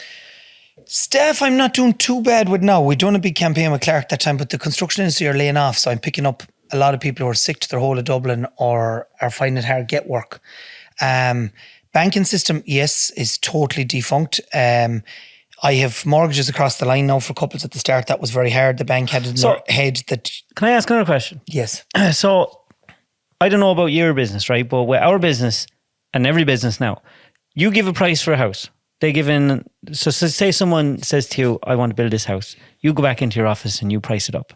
So you have to buy your steel and you're putting the price in that. But you're not building the house, say, for ages. 6 months.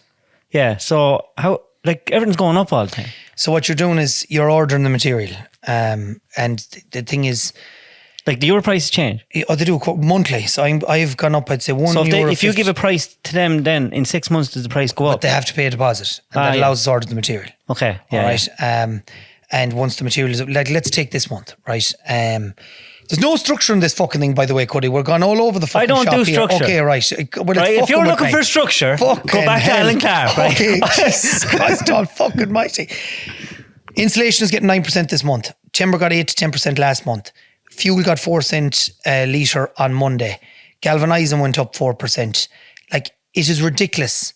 And I would have said this time last year, it's going to balance out. They reckoned last September, it was all going to balance out September, October. But you've too many fucking wars, you've too much fluctuating, you've that donkey fucking Eamon Ryan firing it onto the fuel. So if I've gone up €2 a square foot, your house is 1,000 square foot, that's $2,000. And that has happened every fucking month for the last 12 months.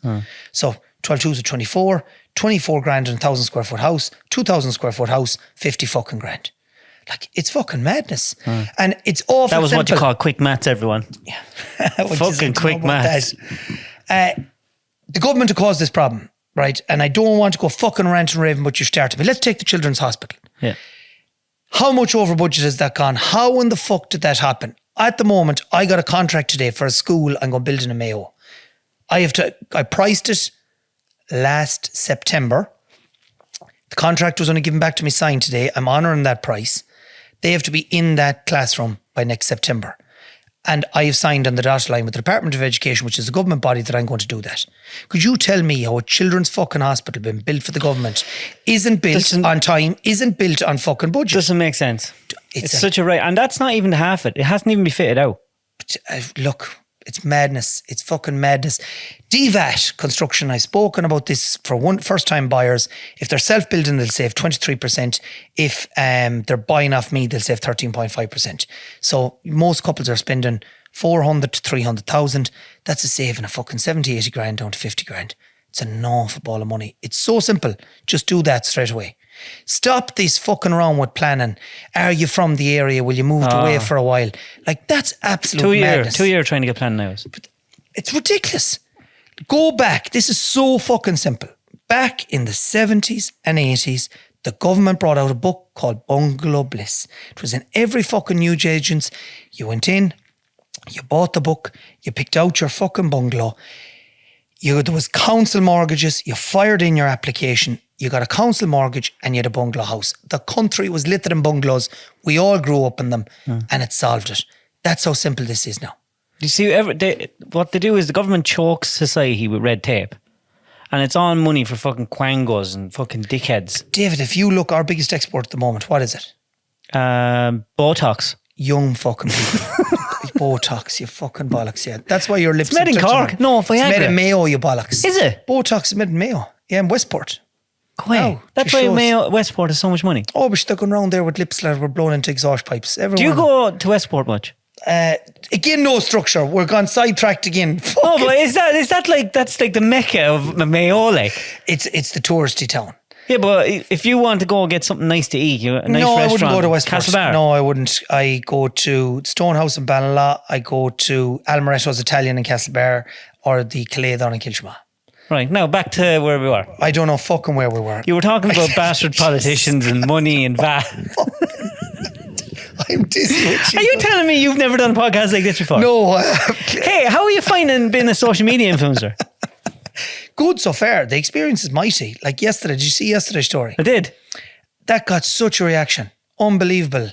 I got a lecturer in GMIT, it's now Atlantic University, messaged me and she says, would you come in and talk to our economics class in September? Farming and business is such a huge part. We need to talk about it. People don't talk about it. So for anyone who didn't see it, I've saved it now as a highlight, which is all new. I'm not used to this. Clark taught me. I'm still learning. Clark taught me all that. I only joined Instagram last year and we had a cow having a C-section and we recorded. That was cool, by the way. But wasn't it educational and cool? And Yeah. that's what people need, is not some fucking dickhead selling you makeup or fucking, living a fake life. That's just day-to-day real shit. Yeah. And that's what people love. It is. Fucking day-to-day real shit. Do you love the farming? Love it. If I won the lotto in the morning, I'd blow it all farming. You'd be like, do you watch Yellowstone? I love it. You'd be I would that guy. fucking love to be. You'd be that and I'd guy. run for the mayor then and ride the mayor. Would you Yeah, like to be something. would you like to be a politician? No. But you have a great gift for the gab. Look, I thought about it and look, I was approached a long time ago, but I sat down around the table with a lot of people I know and they said, it'll drain the life out of you. You won't be able to achieve what you can achieve, what you're doing. I know, but if we don't get people that are businessmen and are used to living in the real world into politics, we're not going to change that. I would agree. Because the wrong people are getting into it. If you take Verona Murphy in Wexford, an independent, Michael Fitzmaurice in Roscommon, an independent, she had a trucking company, she was head of haulagers, he had a turf cutting company, and they're probably two of the best politicians we have out there now. Because they know the crack. Yeah. You see, it's unfortunate, and nothing against teachers or anyone like that. But if you have a civil servant job, you don't really live in the same world. You're not getting caught when you try to go forward and try to do stuff. But and I don't like to go into politics, but we're on about it. It's the party machine. It's the same bullshit. There's people voting Fianna Fáil and Fine Gael for the last fucking 100 years and they'll keep voting them. They need to stop doing that. Who would you vote for? I'd be always an independent, or no way will I go anywhere near the parties. I was a member years ago of Fianna Fáil, strongly involved, and I wrote to them and asked for me to be taken off the membership, whatever year it was. They're a fucking embarrassment.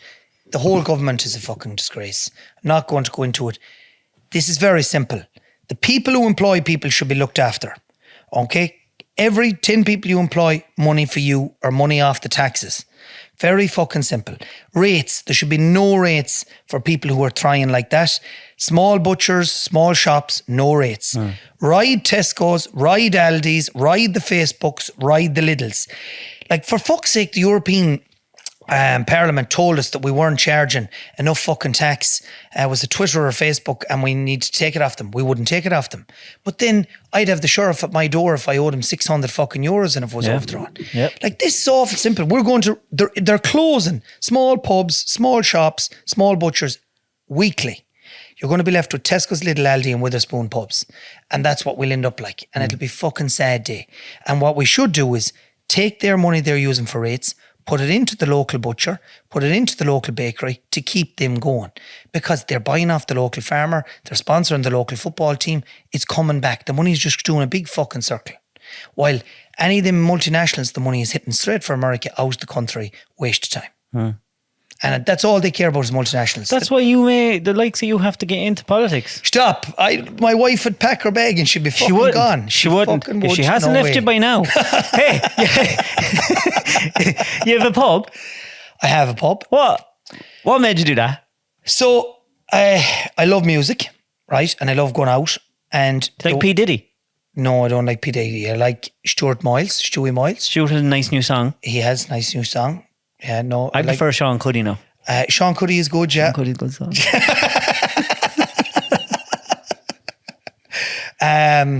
You sidetracked me again, you bollocks. Don't be worried about the sidetracking. The pub.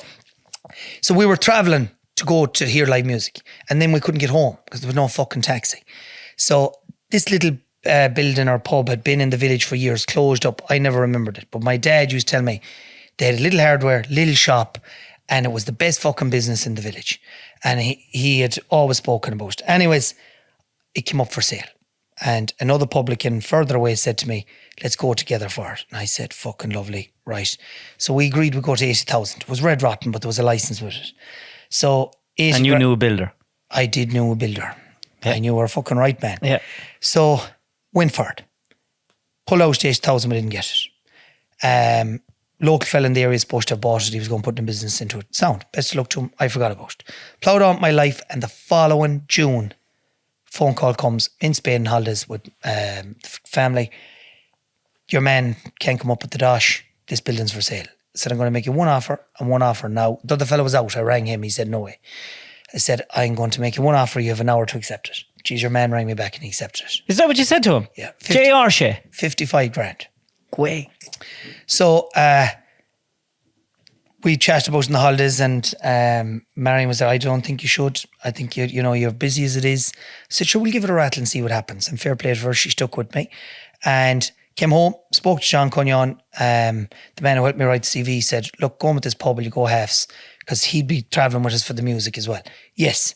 So we kept 3 walls, knocked out the back wall, dropped in a modular frame, and just to back it up a bit to set the scene, took the roof off end of August, put the scaffold around it, put on the scaffold, Eileen's Bar coming December 19. And this was August. That's what you put on it? Yeah. So across the road, they were laughing at me in the other pub. And there was bets going that there isn't a fucking chance this book will have this pub done by December. So that's the best thing I could ever hear, because it just drive me on. So going well, next thing, call from this number I didn't know. Donal, how you keeping? Such a one here from the HSA. Your pub has been reported for unsafe works, or your building site. I'm closing it down. I want risk assessments, method statements, everything. I said, I have all them. Doesn't matter. Someone report you? Yeah. So... was it across the road? No, it wasn't. I found out who it was. Who? Never mind. Go on, tell me. Jesus, you'll get me more fucking bottom. All right, go on. So, close to 2 weeks, get up and running. So we're 2 weeks behind now, right? And every fucking week counts. Get it knocked in, get the frame in, get the roof on it. So when I'd finished work then in the office, Michal Lev and one of my original staff, Francis Egan, another fellow who's with me a long time, we'd hit in there once the kids are in bed at 8 o'clock, and we'd go slabbing and stuff till 2 or 3 in the morning. And ready to rock, going to meet the deadline. And Friday the 13th is always my date. I'll always go for the opposite to what everyone else goes for. So Friday the 13th December, she's opening. Everything is done and dusted. And the electricians are finished, and they send in their recce cert to the ESB. Yeah. Goes to recce first, and the ESB recce rings to say they got a call that there was uncertified electricians on the job, that they'd have to come out and inspect it, and the inspection wouldn't be till January. So Donal wouldn't be opening. Fuck that. Donal got 2 massive generators, got Brian Harrington, fair fucks to him, to go and collect one for me, and we went for the other one, and we ran the pub off the generators for 3 weeks. Fair fucks. So, great. Pub is fucking flying. Who'd you get to work on it like? So we advertised on Facebook, and we got a load of local lads, and we had a rejig play the first night. It was unfucking real. We had the free lift home service, that if you came to the pub, we'd drop you home free. We had a free finger food, and we had a brilliant Christmas and made a good few pound, and January was good, and February, next thing, COVID. And I had to close the fucking pub. So that's where I suppose I got myself into a whole load of bother after that. We closed and we followed the guidelines, and she-beans popped up everywhere, right? And this is, it was hard to sit by and watch a pub that you owed a fortune of money on, and she-beans everywhere. And they then said you could open with food. So we opened, and we got the local pizza menu. They deliver. You'd order a pizza, sit at the table, the sanitizer, all that was there. So then they changed it that it was outdoor area. So I built a fuck off outdoor area. It's cool. Yeah, it is. Massive. And I was delighted with myself. Put everyone outside, and then they said outdoor area with food. So we're back to the pizza menu, and then they changed it to you must be cooking the food in the premises. And I was fucked at this stage, because I had no place to cook it, we had no kitchen. I had no food license, so I felt I was bet. So a good friend of mine owns a company called Communicare Healthcare, and he had brought in these antigen testing, and he has a nursing agency. So he has hundreds of nurses throughout Ireland that go in and out of people's houses and hospitals as an agency, and he was testing them with these kits, and he was telling me they were a great fucking job, and he was buying them in. So I said, can I get some for the factory? So I started testing the lads in Swinford, coming in on Monday, because we had to keep the factory going, and going out on Friday. So you were going out clean and you were coming in clean. Do you get me? The 2 days you were gone was my responsibility. So we had lots of positive cases, negative cases, and we worked well. And I thought, That could work for the fucking pub. idea worked for the pub. So I went to the solicitor and he said, "Geez, very good idea. Run it by the vintners."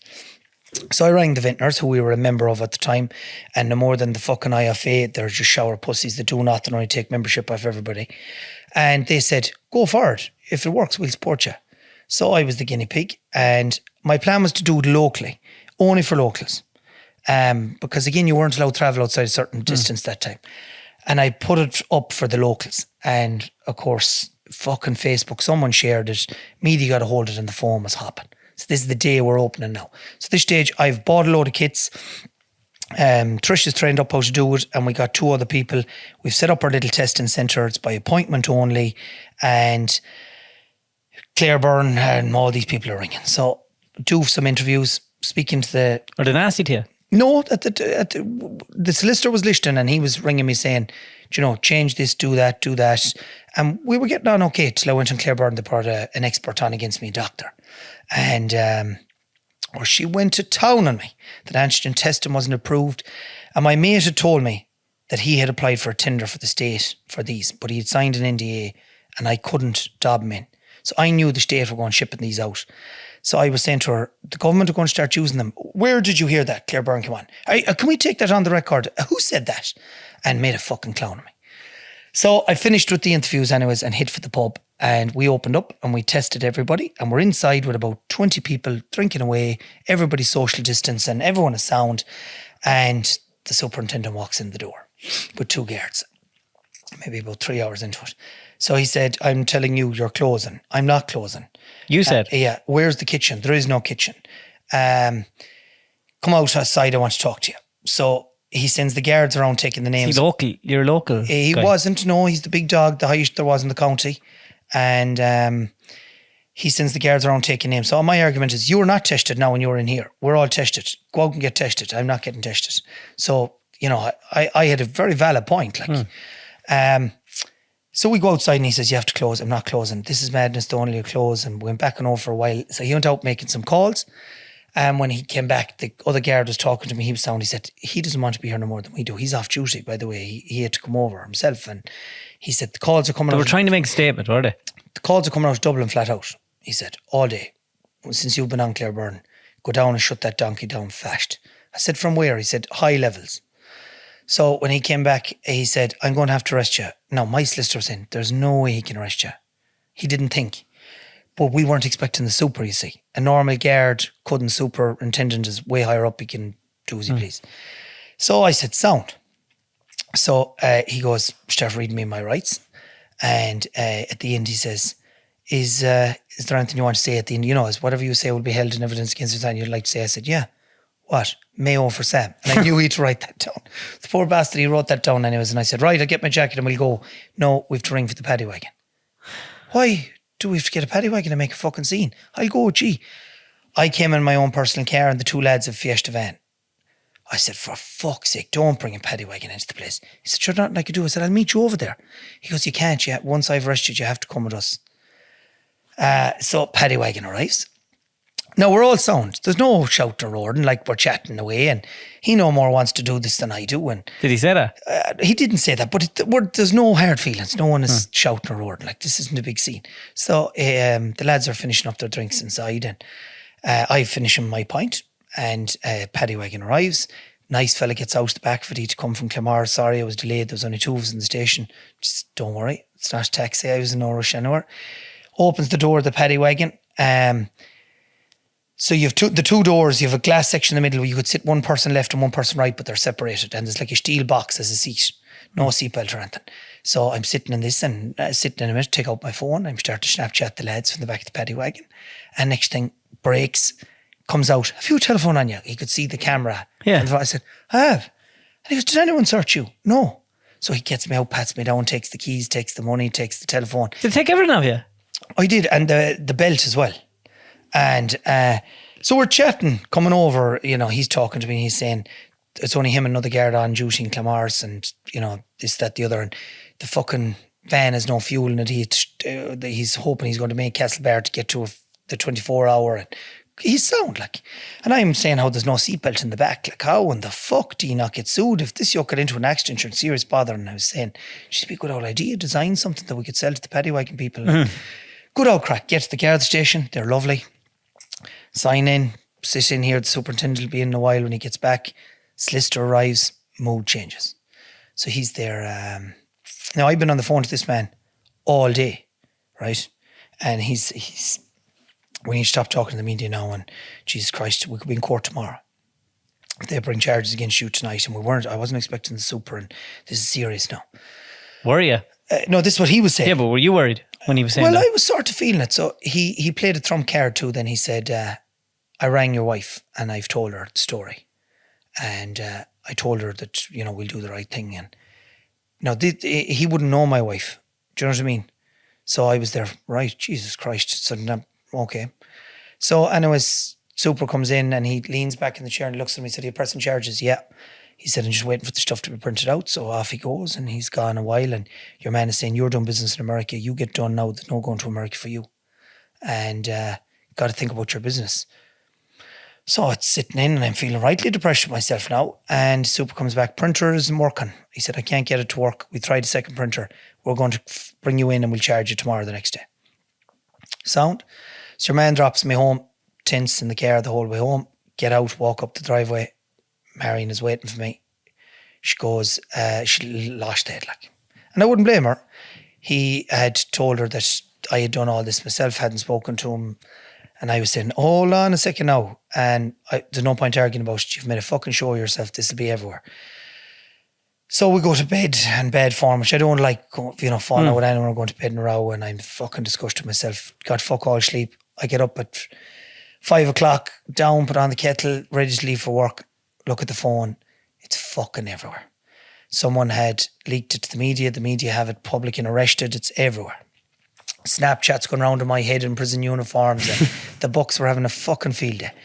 So I go into the office and straight away, no talking to the media, because that's how they were getting through to me, was through the office. Put my phone on silent and hit for Clare Island the next day. Out there, safe haven.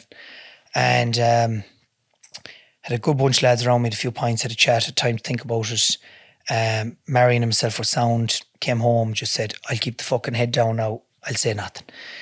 So back to normality, I suppose. Pub was closed, and next thing, that was November, December, into January, beginning of February, the government make an announcement that they're sending antigen testing out to every house, and they're going using it for this, that, and the other, and it's the best thing since fucking sliced bread. So my phone is alive again. Sorry, I'll take a drink with everybody. Byrne, you're ahead of your time. What the fuck? You ring Claire Byrne, get her to bring you on. Did she? She didn't ring. And Midwest Radio did ring Tommy Marrin. I went on. We had a big conversation, and he sort of said, "Did you feel hard done by?" And I said, "Look, I suppose somebody had to stand up. Someone had to take the fall." And if we look at that week, I was arrested. A teacher in Clamars got in a whole load of trouble where he closed the school because there was a load of cases. And the government went off the head saying, "We didn't tell you to close the school. You can't close the school. Teachers can't be making decisions like that." So he had made a sensible decision, and so had I. But the tall poppy syndrome, you'll do as you're fucking told. Don't you be making fucking smart decisions. And I left it at that, and Facebook was alive with, Byrne was right, Byrne was right, Byrne was right. Now, I got some shit too after I was arrested. I'd say so. Amount of people nearly blaming you for people dying in the hospital. And that's exactly what went on. There was one man sent me a message, and he deleted it the next day off Facebook, or he hit it up how his missus was working in a nursing home, and I was some prick, and she was coming and going, and I knew this fella well now, and he was a great man with a few pints in him, and the people that were dying in there, and think of the frontliners, you bollox, and you in your fucking pub. Next day it was gone. And I was sort of, fuck it, I'd love to get more out of it. And I said, "No, forget about it. We'll have our day." So I'd forgotten about it, and life has well moved on this stage, David. Pub is back open, everything is doing fucking well. Letter comes in the post. Fucking charge sheet. Been charged. We're going to push forward it. Yeah, this is now a year and a half later. So I ring my new solicitor, I part ways with the other fella, and he goes, "Just plead guilty. There'll be a small poor box fine. Get over it." I said, "Not a fucking notion." So I ring another solicitor that I often had a pint with, and he said the same thing to me in the county. So I was listening to the West Cork podcast, which is the Ian Bailey story at the time. And Ian Bailey's partner, Jules Holland, went to a solicitor called Frank Buttimer. And Ian Bailey had always said he was innocent. Now, I'm not saying he was or he wasn't, but no one had touched him. Frank Buttimer took on the case and they won it and proved the state wrong. And I said, I need a fucking Frank Buttimer. So I rang Frank Buttimer's office. And his PA took my number and she said, he'll ring you back. So He's like the Irish Johnny Corcoran. exactly. So around 8 or 9 that evening, I was upstairs getting changed. This number rings. Hello, Donal, this is Frank Buttimer. You're an off letter. He said, I was looking at the case. I'd followed at the time. He said, you're 100% right to fight it. I will not be travelling to Mayo. I'm that busy below in Cork. I've never actually been to Mayo. So he said, I think it's 4 hours from where we are or whatever. I said, Frank, what'll I do? The whole fucking place wants me to go guilty up here. I need a fucking solicitor. He said, I'm going to send you 2 names, you pick. So he sent me the 2 names. I ran them by a lad who was in my class in school. He's a barrister in Dublin. He said, Michael Staines is your man. So I looked up this Michael Staines and he represented Shawnee Fitz, the dodgy banker. He represented Conor McGregor. And I said, right, Michael Staines' office. So I rang Michael Staines' office and they said, you have to pay to come up and be heard, and then he'll decide whether he's taking it or not. So it was 350 euros or whatever it was. So I paid it. Up I went, met this lady in the office. She told her my story. She wrote it all down. She obviously went back to Michael. He rings then, or she rings a week later. He'll take you on. You can come up and meet him. Up I went. You have to pay for that one. You had to pay big bucks then for the next case, right? Whether it was going in. So we sat down and his first question to me was, why are you here? Well, I said, because look, the testing is everywhere. And he goes, I know all that. Why are you here? Because this is bollocks. I'm innocent. This is what is perfect. That's enough. We go. So he explained. Now I'm well used to court from the Byrnes because every time I move the Byrne, you to get an occasional dance license and an occasional bar license. So I have been in fucking every courtroom in the land, stood, gave evidence to get a license, and I've seen all the before me and after me, and a courtroom filled with a waste of everybody's fucking time, right? And people that should have been fucking charged, not been charged, and this type of shit was up. So I knew what I was talking about, that this is wank. So he said, right, we need to go for disclosure now. So we're going to go to court. We're going to ask the cops for all the information they have on you and everything they have in the reports. And he said, we'll go through it and then we'll decide what we're doing. So we went to court with his nephew, came down, Rory, into the courtroom. And of course, the local courtroom in Mayo and Castlebar, it's all local solicitors. They all know each other. It's like a dressing room with the lads. All right. So this book is in outsider straight away. Everyone is saying, outside solicitor, la, la, la.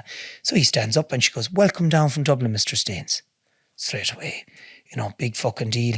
And he said, we're looking for disclosure. She goes, right, I'll give the guards till, I go on holidays always the last week of June, to the second week of June.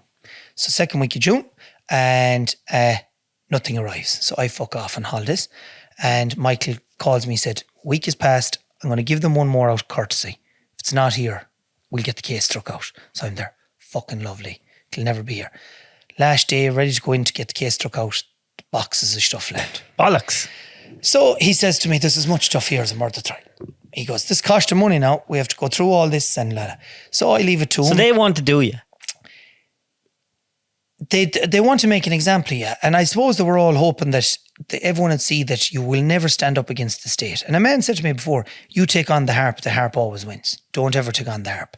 Which really, the legal system is put in place that you're innocent till proven guilty. Not guilty and then proved innocent. So I don't know. The law is supposed to be blind to justice. But it's, anyways.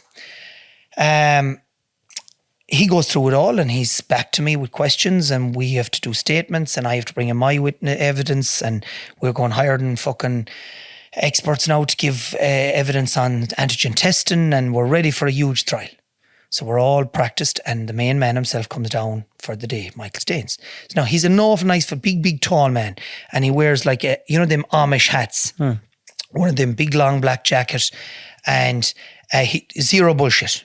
So huge into GA. His parents were originally from Newport, so we had some common ground, but he's no interest in shy talk. Straight run. So I'm at the start. We've our own private room at the court getting stuff ready, and I'm saying, what do you think of this? And he said, I don't tell you how to pull pints. You don't fucking tell me how to run the case. Sound. No more said.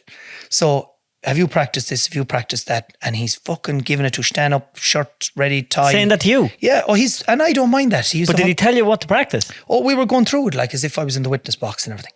So I have John Cunyon there, the bar manager there, like there's a list of people there. So he's in and out then a bit. And again, he goes in, gets his place at the table because all the solicitors sit at the front. In he goes, courtroom packed again with fucking the usual. Like, and there's, it's a COVID special too. So there was also people who had house parties. COVID special. There was like, left the fucking 5 kilometre radius, like wank. Anyways, our case is called. And just before it's called, he asked me outside, he said, if you say that you knew the guards had a job to do and that you know qualms with them, you know, would you be happy to say that? I said, I have no qualms with the fucking guards, Michael. There's no problem with them, super sound. So he said, right, it may come to this. So case is called, super stands up, case withdrawn. So Michael stands up and he said, Mr. Byrne wants to thank the Gardaí for their time. He didn't mean to waste it. He knows the job to do, la, la, la, la, la. Bang, hammer down.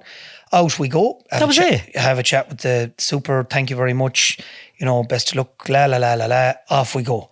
Now, in the room was an Irish independent journalist and I looked at them in the eye. And they know me and I know them. And they gave me the thumbs up.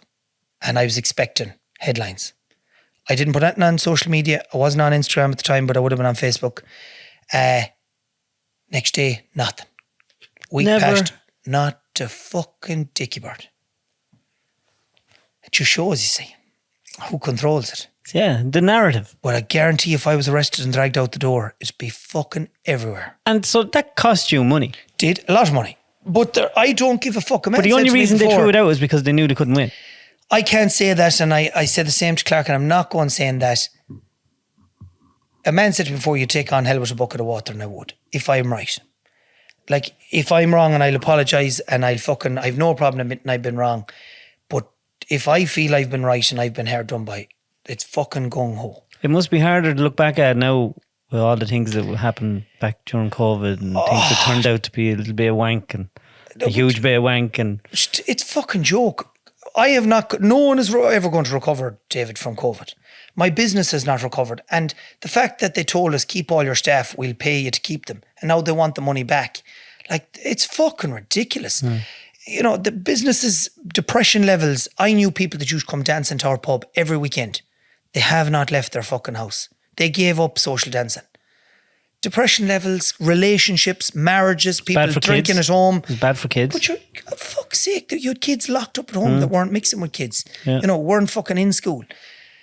We were. I know. I wasn't an anti-vaxxer, and I wasn't one of these campaigners. I followed the fucking rules until it got so far, and I'd had enough of it. Yeah, I had a fucking enough. When common sense was through out the window. And it was through out the window. For hype and scaring people. It was just a different. There was people falling out with neighbours for painting fucking houses. Ringing guards because the hardware store sold them paint. Will you fucking think about it? Like, it's fucking mental. Shocking. Mental. Is the pub flying now? Pub is doing well, but we make an effort. As in, drink has gone up 3 times in the last year, which is mean it's expensive. Now, I haven't gone over the €5 with the pint. Really, I should be $5.20. I don't like the idea of not getting 2 pints for €10. We do the free lift home with music Saturdays, with the Father Ted quiz. You know, we're constantly fucking trying, but the pubs are closing everywhere, flat out. And it's the government's fault again, like the housing crisis. I'm surprised there won't be a sniper waiting for me when this is broadcast. I'll be shot after it because drink was too cheap in the supermarkets. They're bagging people the next day.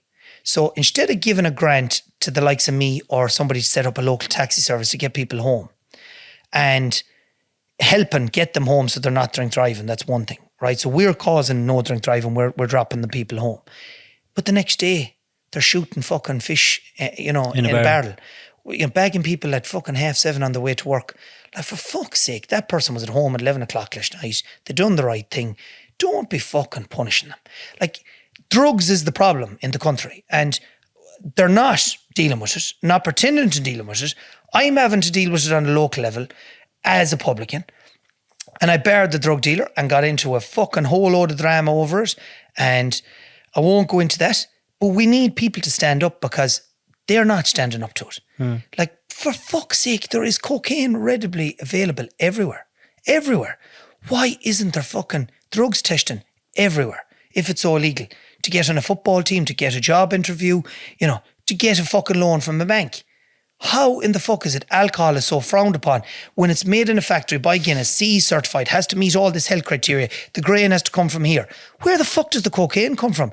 Have you seen Gordon Ramsay's video of them making cocaine in the jungle? Yeah. Cement, petrol, fucking hell. Yeah. Like, and then you have these dickheads. And then it's been cut again when it gets to here. They're cutting it again with shy. But you have lads.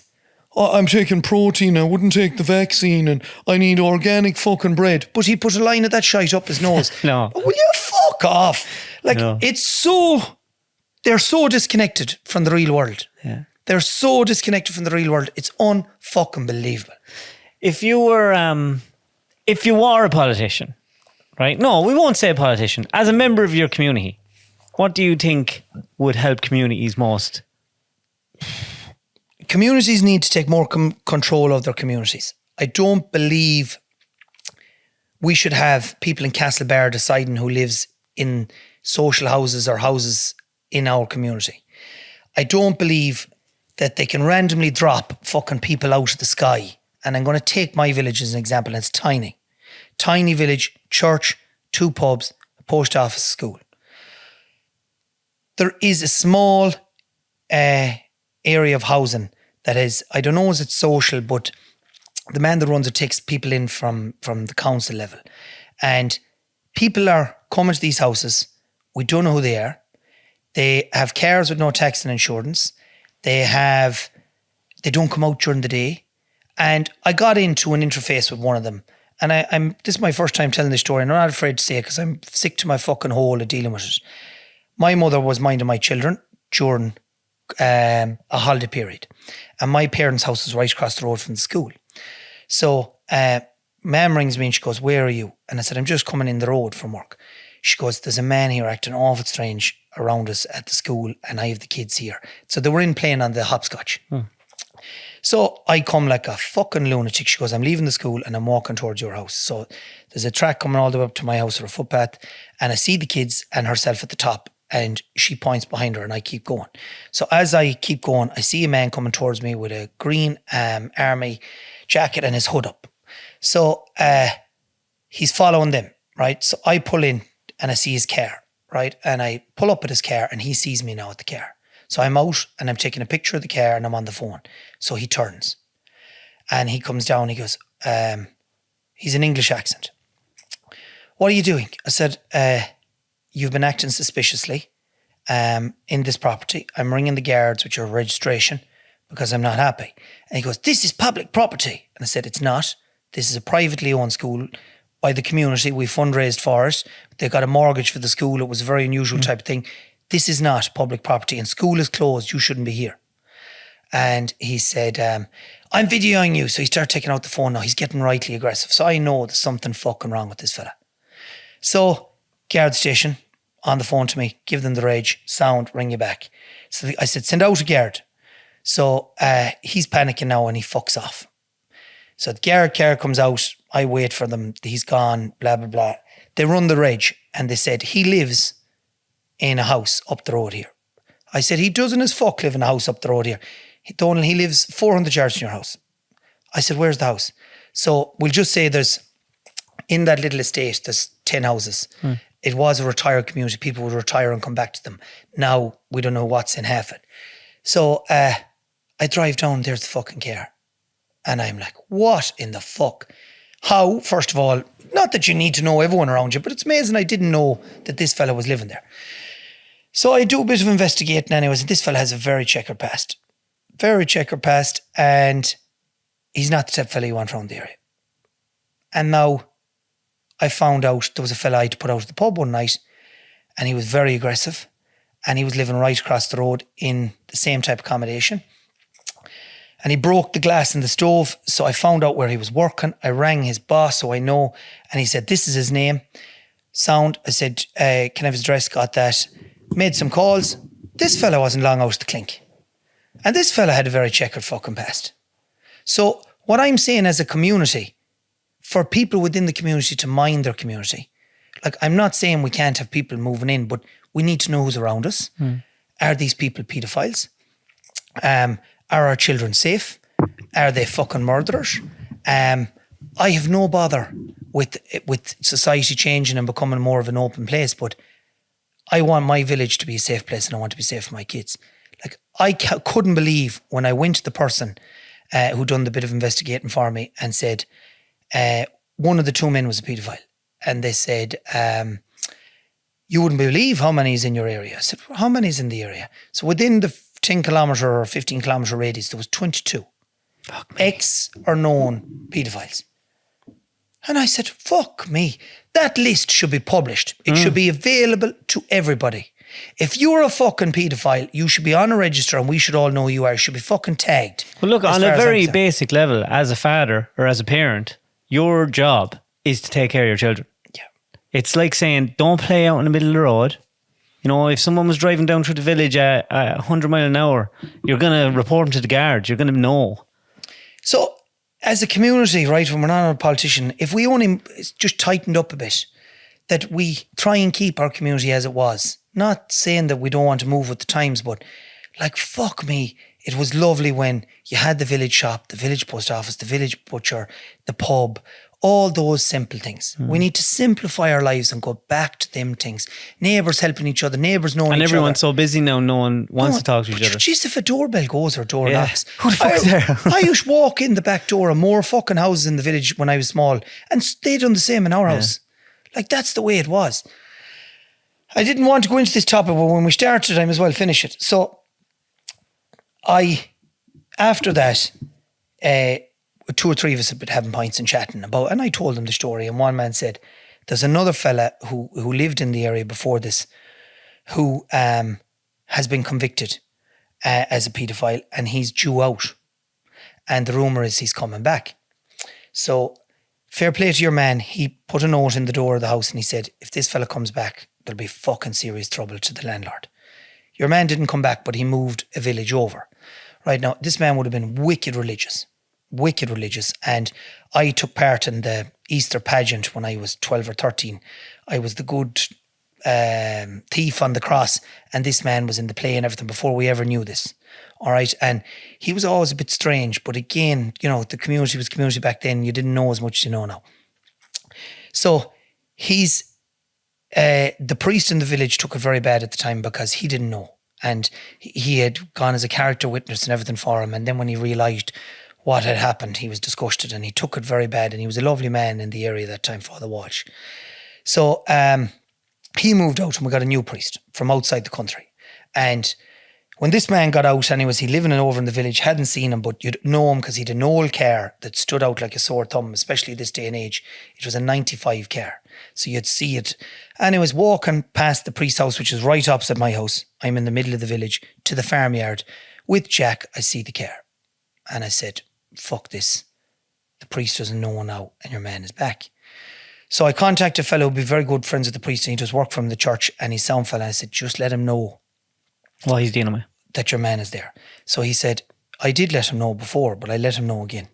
I said, do, good man. So that was it. And I thought, you know, maybe it was passed on. Jeez, fuck me. 2 or 3 weeks later, he's there gardening again. So I rang your man. Did you tell him? I did. Well, I said, I'm telling you one thing now, John. If fucking he doesn't have him gone out of there, I said, there'll be fucking problems. My kids are playing the front fucking lawn of our house, and that's there. So we had a big conversation with them then about stranger danger. And that we've electric gates and everything, and the house is fairly secure, but they're not to talk to strangers and not to get into the car. And because he pinned a young lad in Tesco's and Clamars and had coaxed him with €50, and the whole thing came out in the papers, but he was never named and shamed. So we were very concerned about it. Done the stranger danger talk, forgot all about it. So our little lad is doing his communion this year. And they're having these special masses for communion and whatever, but they're having this one where for kids only or whatever. I'm in France at the Rugby World Cup.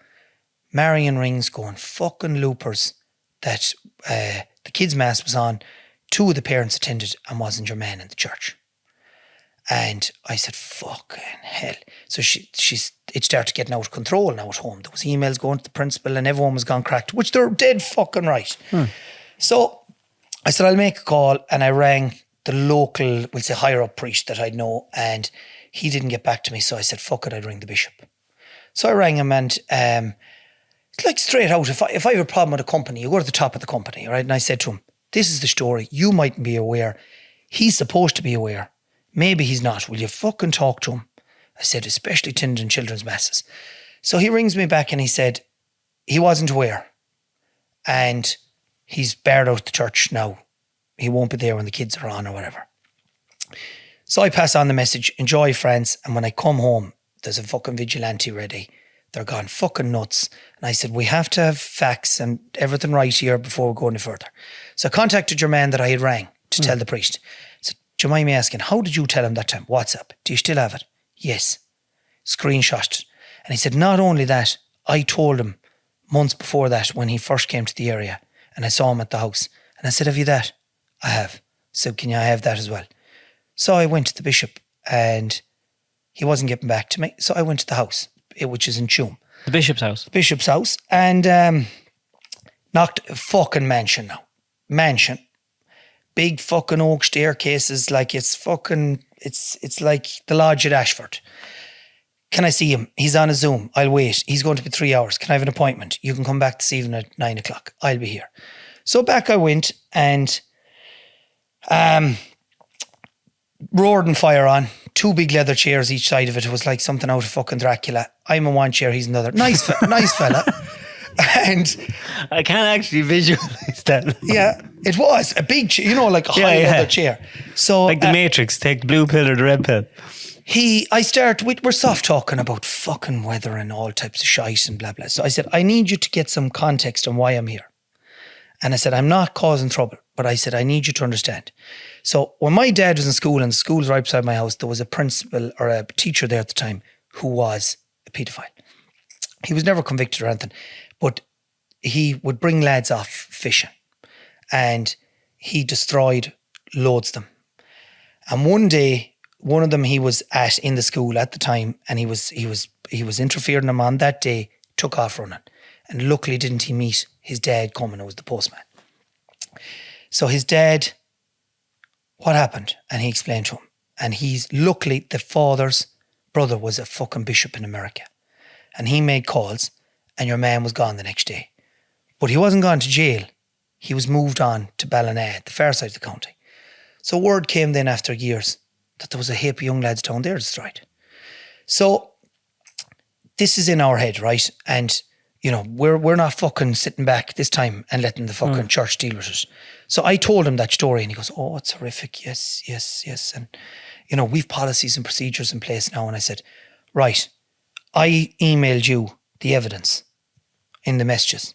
Yes, you did. What do you think of them? He said to me. And I said, what do you mean what do I fucking think of them? No, I didn't curse. I said, he knew.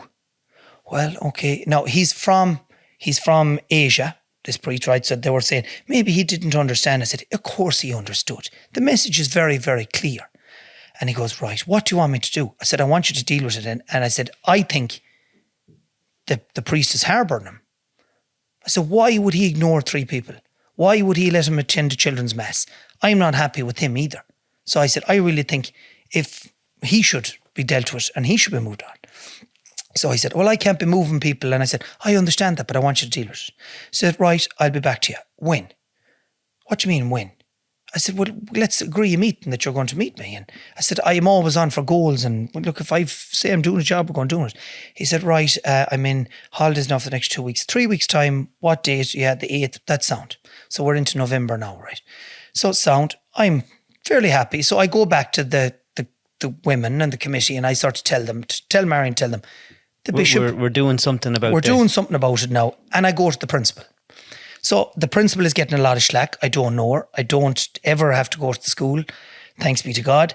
And she's there. Oh, this is great. Thanks, Donal. La, la, la, la, la. Everything got out of hand. Sound. So the date comes and he messaged me an email from his PA. Would you like to do a call or come in person? I said, no, we'll do a call. There's no problem. I don't need to go up wasting anyone's time. So he rings me and he said, Rive, I've investigated that and he wasn't aware of the level of his paedophilia. I said, did they rate them from 1 to 10? Don't interrupt me. Did he say? Oh, he got thick then. I knew this is a different man now than the man I was sitting in front of. Don't interrupt me. Okay, go on. So he said he wasn't aware of the level of it.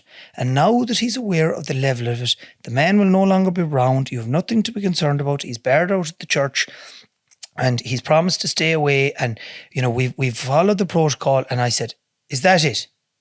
Yes. Well, I said, that is not dealt with. I said, first of all, there is no level from 1 to 10. And I said, I'm not finished. Are you threatening me? I said, I didn't say I was threatening you. I'm not finished. What do you mean you're not finished? I'm not finished. And he goes, and what are you going to do? I said, never you mind. And I hung up the phone.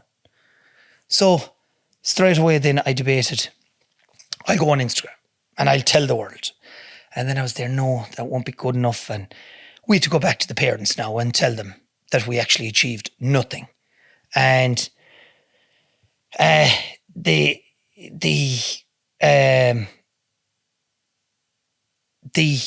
thing sort of fizzled away, right? But was he around? Or did he kind of disappear a bit? He did disappear a bit, right? So I'm like a lunatic over it still, right? Has the priest been a bit raging with you? He is. And he stops going to the church and he cancels the children's masses. And I'm the bad guy, right? So there's a year anniversary mass for my Auntie Mary and I attend the church. Sit in the back, marrying the kids quietly. Now, I had heard, and I'm not a mass goer, David, every Sunday. I go, 2 or 3 times a year, or funerals or whatever. I am not against the church in any way. I do believe, there's something up there. I don't believe you have to go to be mass to be a good Catholic. I don't believe you have to put money in a box to be a good Catholic.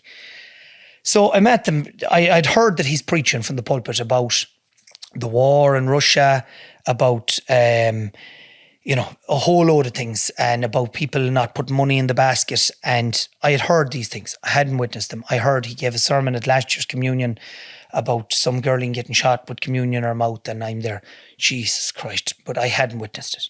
So I'm sitting at the back and quiet. I want to get this over with and get out the door. So it's his chance to go to talk at the pulpit, and he speaks about people being better Catholics and coming to mass more, and we need people to be coming more, and we need people to stop going to the bishop, stopping priests doing their jobs, and anything that I say up here then is taken to the bishop that I said this and said that. So, and he's looking down at me, and I'm going, getting as thick as a fucking ass. I said, well, I'm marrying you, sit down, be quiet, stop. And I said, I'm not taking this fucking shite from this fella up there, So he finishes his spout of shite. Brazen. And I said to Marion, we're going now communion. She goes, no, we'll wait now. And I said, no, he's going to stand at the back door. I guarantee fucking to you, I'm not fucking shaking his hand. I said, and I'm not fucking looking him in the eye. We're going now. No. She goes, you'll be sound. He won't come down. Where's the first place he hits for? The back door. Exactly as I predicted. Exactly where I'm sitting. So I said to her, I fucking told you. And I had the steam coming. And but she was panicking then. She goes, it's all right, we'll go up and light candles and we'll go out the side door. So I'm like a lunatic, and I mean a fucking lunatic. And we get out and we calm down. And I said, was that just me? And she goes, no, it wasn't just you. Definitely, that was, people going to the bishop, blah, blah, blah. Such a day he picked to go on about. And I said, that mass is on Facebook, isn't it? Yeah, got the link and I sent it to Clark so he'd have it. And I said, just in case now this ever comes up. And I came down and I was debating all I was going to do, and I let it go because the communion is coming in a few weeks and I don't want to fucking cause trouble. But if I didn't stand up, there's nothing to say that man has still been attending the mass with the kids. And the big point I had with the bishop, and the big point I've had with everyone, is I taught Jack stranger danger. But this man was now hanging around with the priest. So he's no longer a stranger. And that was my fucking argument. So going back to the roundabout question, people in the community have to stand up for their community. And you might say, you have too much to say. If you don't stand up for what you believe in, aren't you wasting your time? That's all you have. Exactly. Anyways, rant over. Do you want ready for the questions? Oh, fucking hell, the questions. I'm dreading the questions. You're not. Well, a few quick questions now first. What advice would you give to some young lad that's you back before you? Remember, you were saying you didn't have that much money and you were over in London and you didn't know whether you were going to stay at or not, or you were nervous about doing it. Don't give up and surround yourself with positive people. If you have the right people around you that you buzz off and that they make you feel good about yourself, you'll feel good about yourself. And if you never give up and write down the fucking goals on paper, and it might sound cracked, I haven't my wallet on me, but I have a piece of paper that's tattered and torn from stuff I wrote down 10 years ago that I have done and ticked off. It's awful important to write them down and visualise Manifesting them. it. Exactly. And people might think that's fucking cracked. It's not cracked. I listened to The Seekers and everyone said, it's bullshit. I firmly believe if you manifest it, it'll happen. Best advice for someone in business? Best advice for someone in business. It is very difficult at the moment. And I would love to tell you all not to give up. Sometimes if it's not making money, you have to. I think you need to think outside the box and be a step ahead. If we take a publican, if you're going to sit there and expect the customers to walk in because you sell drink, it's not going to happen. You have to try and get them in. You have to advertise. You have to have something on. You have to have the free lift home. You have to think outside the box. It's the same with housing. I'm trying to make my houses more affordable, faster to build, easier to heat. I have the mortgages coming with them. I'm getting you the plan. I'm getting you the furniture. So for a business person, if you are wanting to stay in business, you got to fucking try. Don't give up, but don't say, well, fuck me, I have a shop, there's no one coming into it. You have to push to get the people there and you have to have some reason for them to come. How important is it to have a good woman behind you? Awful important. My rock. Like more days I go home there and I'm in tatters and we can have a great old chat and a cup of tea and she's a legend. Definitely awful important. Do you talk about work much or do you just shut down when you come home? I try not to, but if there's been a bad day, I will. But I try not to. I try to leave it in the car, close the door, come in, kids run up. It's great to see them, hugs, kisses, same as yourself, you know, with Jane, and up to the farm, do that. You've 2 kids, don't you? I have Jack and Mia, and I used to be, after the dinner, put on the news when COVID was on. Fuck, how are the numbers? What are the numbers? I haven't watched the news since COVID. I don't watch the news. I don't give a fuck what's happening.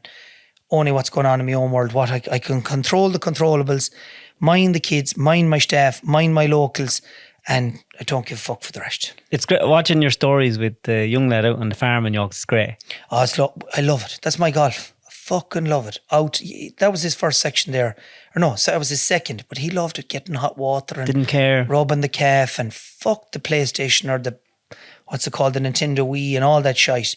Back to basics. And you know, if your mind is busy with shit like that, he was buzzing yesterday even when he came home and we put on That's Farming Life on YouTube and we watched a lambing and there was a horse giving foal and there was, just because he was all interested after what happened. And that's what we need to go back to, the basics. How do you find the social media thing?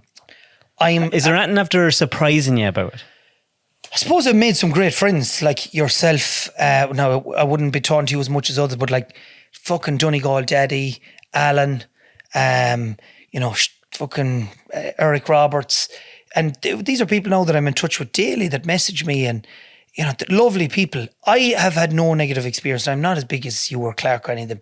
You've hundreds of thousands, but I get very little shit or grief. You know, tiny bounce yesterday, that was gruesome. Unfollow me, don't be fucking worried about it. It's all, that was so brilliant. Thank you very much for that. My child loved that. You've made me laugh. The crew's made me laugh. Ireland is fucked. You're making me laugh. Like, I could go on every day and fight about what's going on in politics, but all I'm doing is adding to people's stress. Instead, you're busy. Exactly. Act the bollocks, make everyone laugh. And to be honest, my new thing is, and I said at the start of this year, one I was learning how to say no and the other was laugh more. And I have laughed more this year and now I love making people laugh. That's my high, is if I have a fellow over there in stitches bent over laughing, that's a great buzz for me. That's cool. What's your earliest vivid childhood memory? I was thinking about this because I listened to the podcast with the lad in the motorbike. My earliest vivid childhood memory is putting a small John Deere tractor through the back window at the door of our house out of Timper, where Mum locked me out or put me out where I was bold. And I got pure thick and fired it through and broke the glass. And the shock of breaking the fucking glass, and she went nuts and I had to run up the garden hiding. That was my first real clear memory. I could have been maybe 3 or 4. That's cool. Would you like yourself if you met yourself? I love to be around people that are positive and buzzing, so I probably would like that.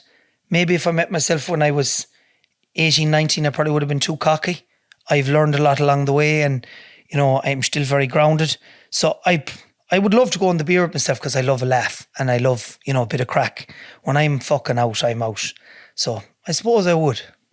Who brings you the most happiness in your life? Oh, my kids and my wife. No question about that. Is home for you a place or a feeling?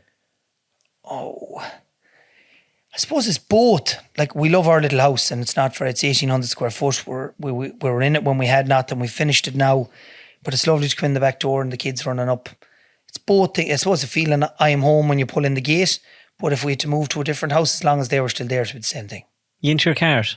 Yes, love cars and Jeeps. You have a cool big American Jeep. I have Dodge Ram. Why'd you go with that Dodge and not a Ford? That was my COVID crisis, and it was on Dundee at the time. It was a fella that was in a rock band in Ireland, and he had it up for big money. Rang him, offered him less money. Go fuck yourself. Rang me back 6 weeks later. You're still interested? Went to the credit union, borrowed the money, and it got me through COVID. We used to all sit in that and fuck off. The kids loved it. The big vroom, 4.6 litre petrol. Steadily yoke. Oh yeah. No, midlife crisis. When you pop your videos, if you didn't know, you'd think you were out in America on the farm on a ranch. If you walked into a room with everyone you've ever met, who would you go to first? I thought about this one too. Very hard question. I was dreading asking it. I'd have to go to two people, and I'm hoping the two of them would be sitting side by side. It'd be Lee Melwood and Mary O'Loughlin, the good friend of mine that passed away that time at the accident, and my auntie, who had a brain hemorrhage, and both of them I just didn't get to say goodbye. So it would have been nice, you know, have a chat. I think, you know, if you think of anyone passing away, it would be lovely to say goodbye. I think it's very hard to have closure when you don't get to say that. I'd say he'd be very proud of you. I hope. His picture's on my desk, and every day I definitely look at it. And I hired his nephew as an apprenticed carpenter 2 years ago. He's flying, and you know, it's great to see that this part from still with us. Because you have some set up now towards you were messing back then and joking. I know it's scary when you stand back and look at it all, fucking pulling in that it's all your responsibility. But no, it is, and it's brilliant. And sure, look, from small acorns grow big trees. And are you proud of yourself? Yeah, I suppose I am, but it's hard sometimes to look at it that way. Do you know, you're stuck in the stress of it and the busyness. It's only when you step away from it, or you know, see somebody else sharing something or saying something nice, that you say, fuck it, it's lovely. Yeah. But look, we have a serious team, David. You don't build a business without a team. I have lads there working for me for 12 years, and they're fucking, you know, if I was to go to battle and you say, right, there's fucking shit happening, we need 5 men, I can pick the 5 and fucking we'll be ready. It's like your second family. Exactly. How do you define success? How do you define success? I suppose if you look at it yearly, because it's hard to look at success. If you look at it yearly, I find the 22nd or 23rd December, when I pull out the gate, Swinford and lock the gates, Christmas wages are paid, 70-something staff are paid, the banks are paid, the bills are paid, people are in their houses hopefully on time if deadlines, if weather has allowed it. That's a successful year. If we look at success long term, I don't think it's about private jets and yachts.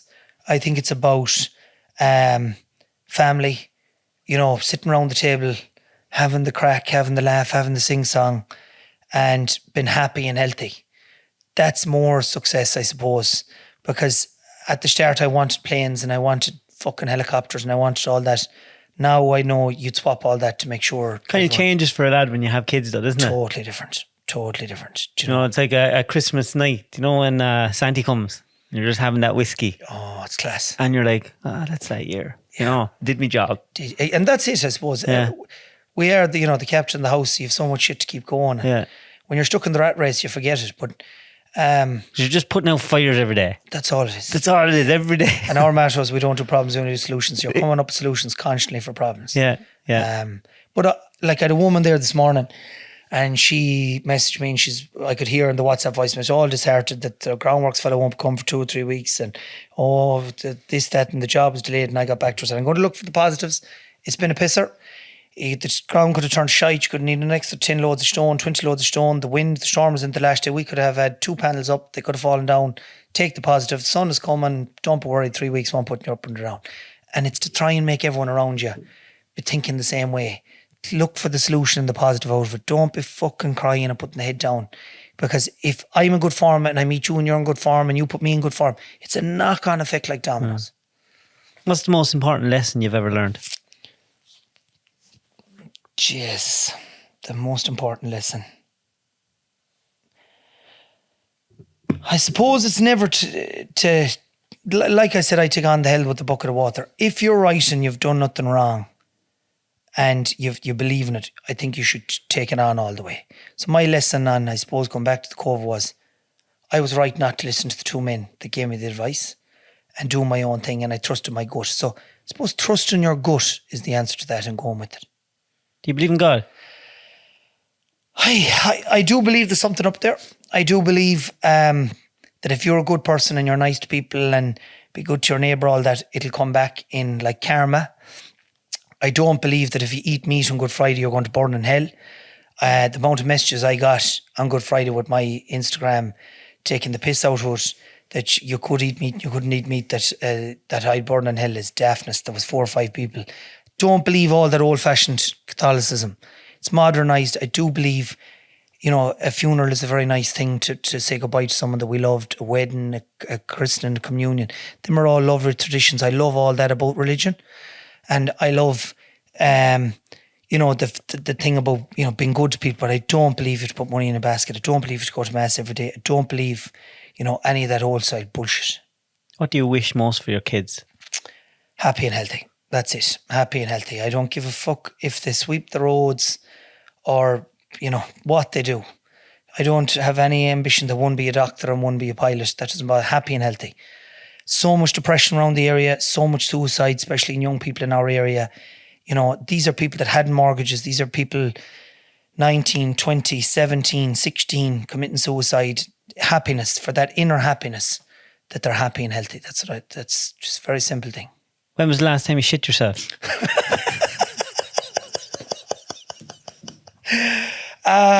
Last year on holidays, I got a bit of food dosing.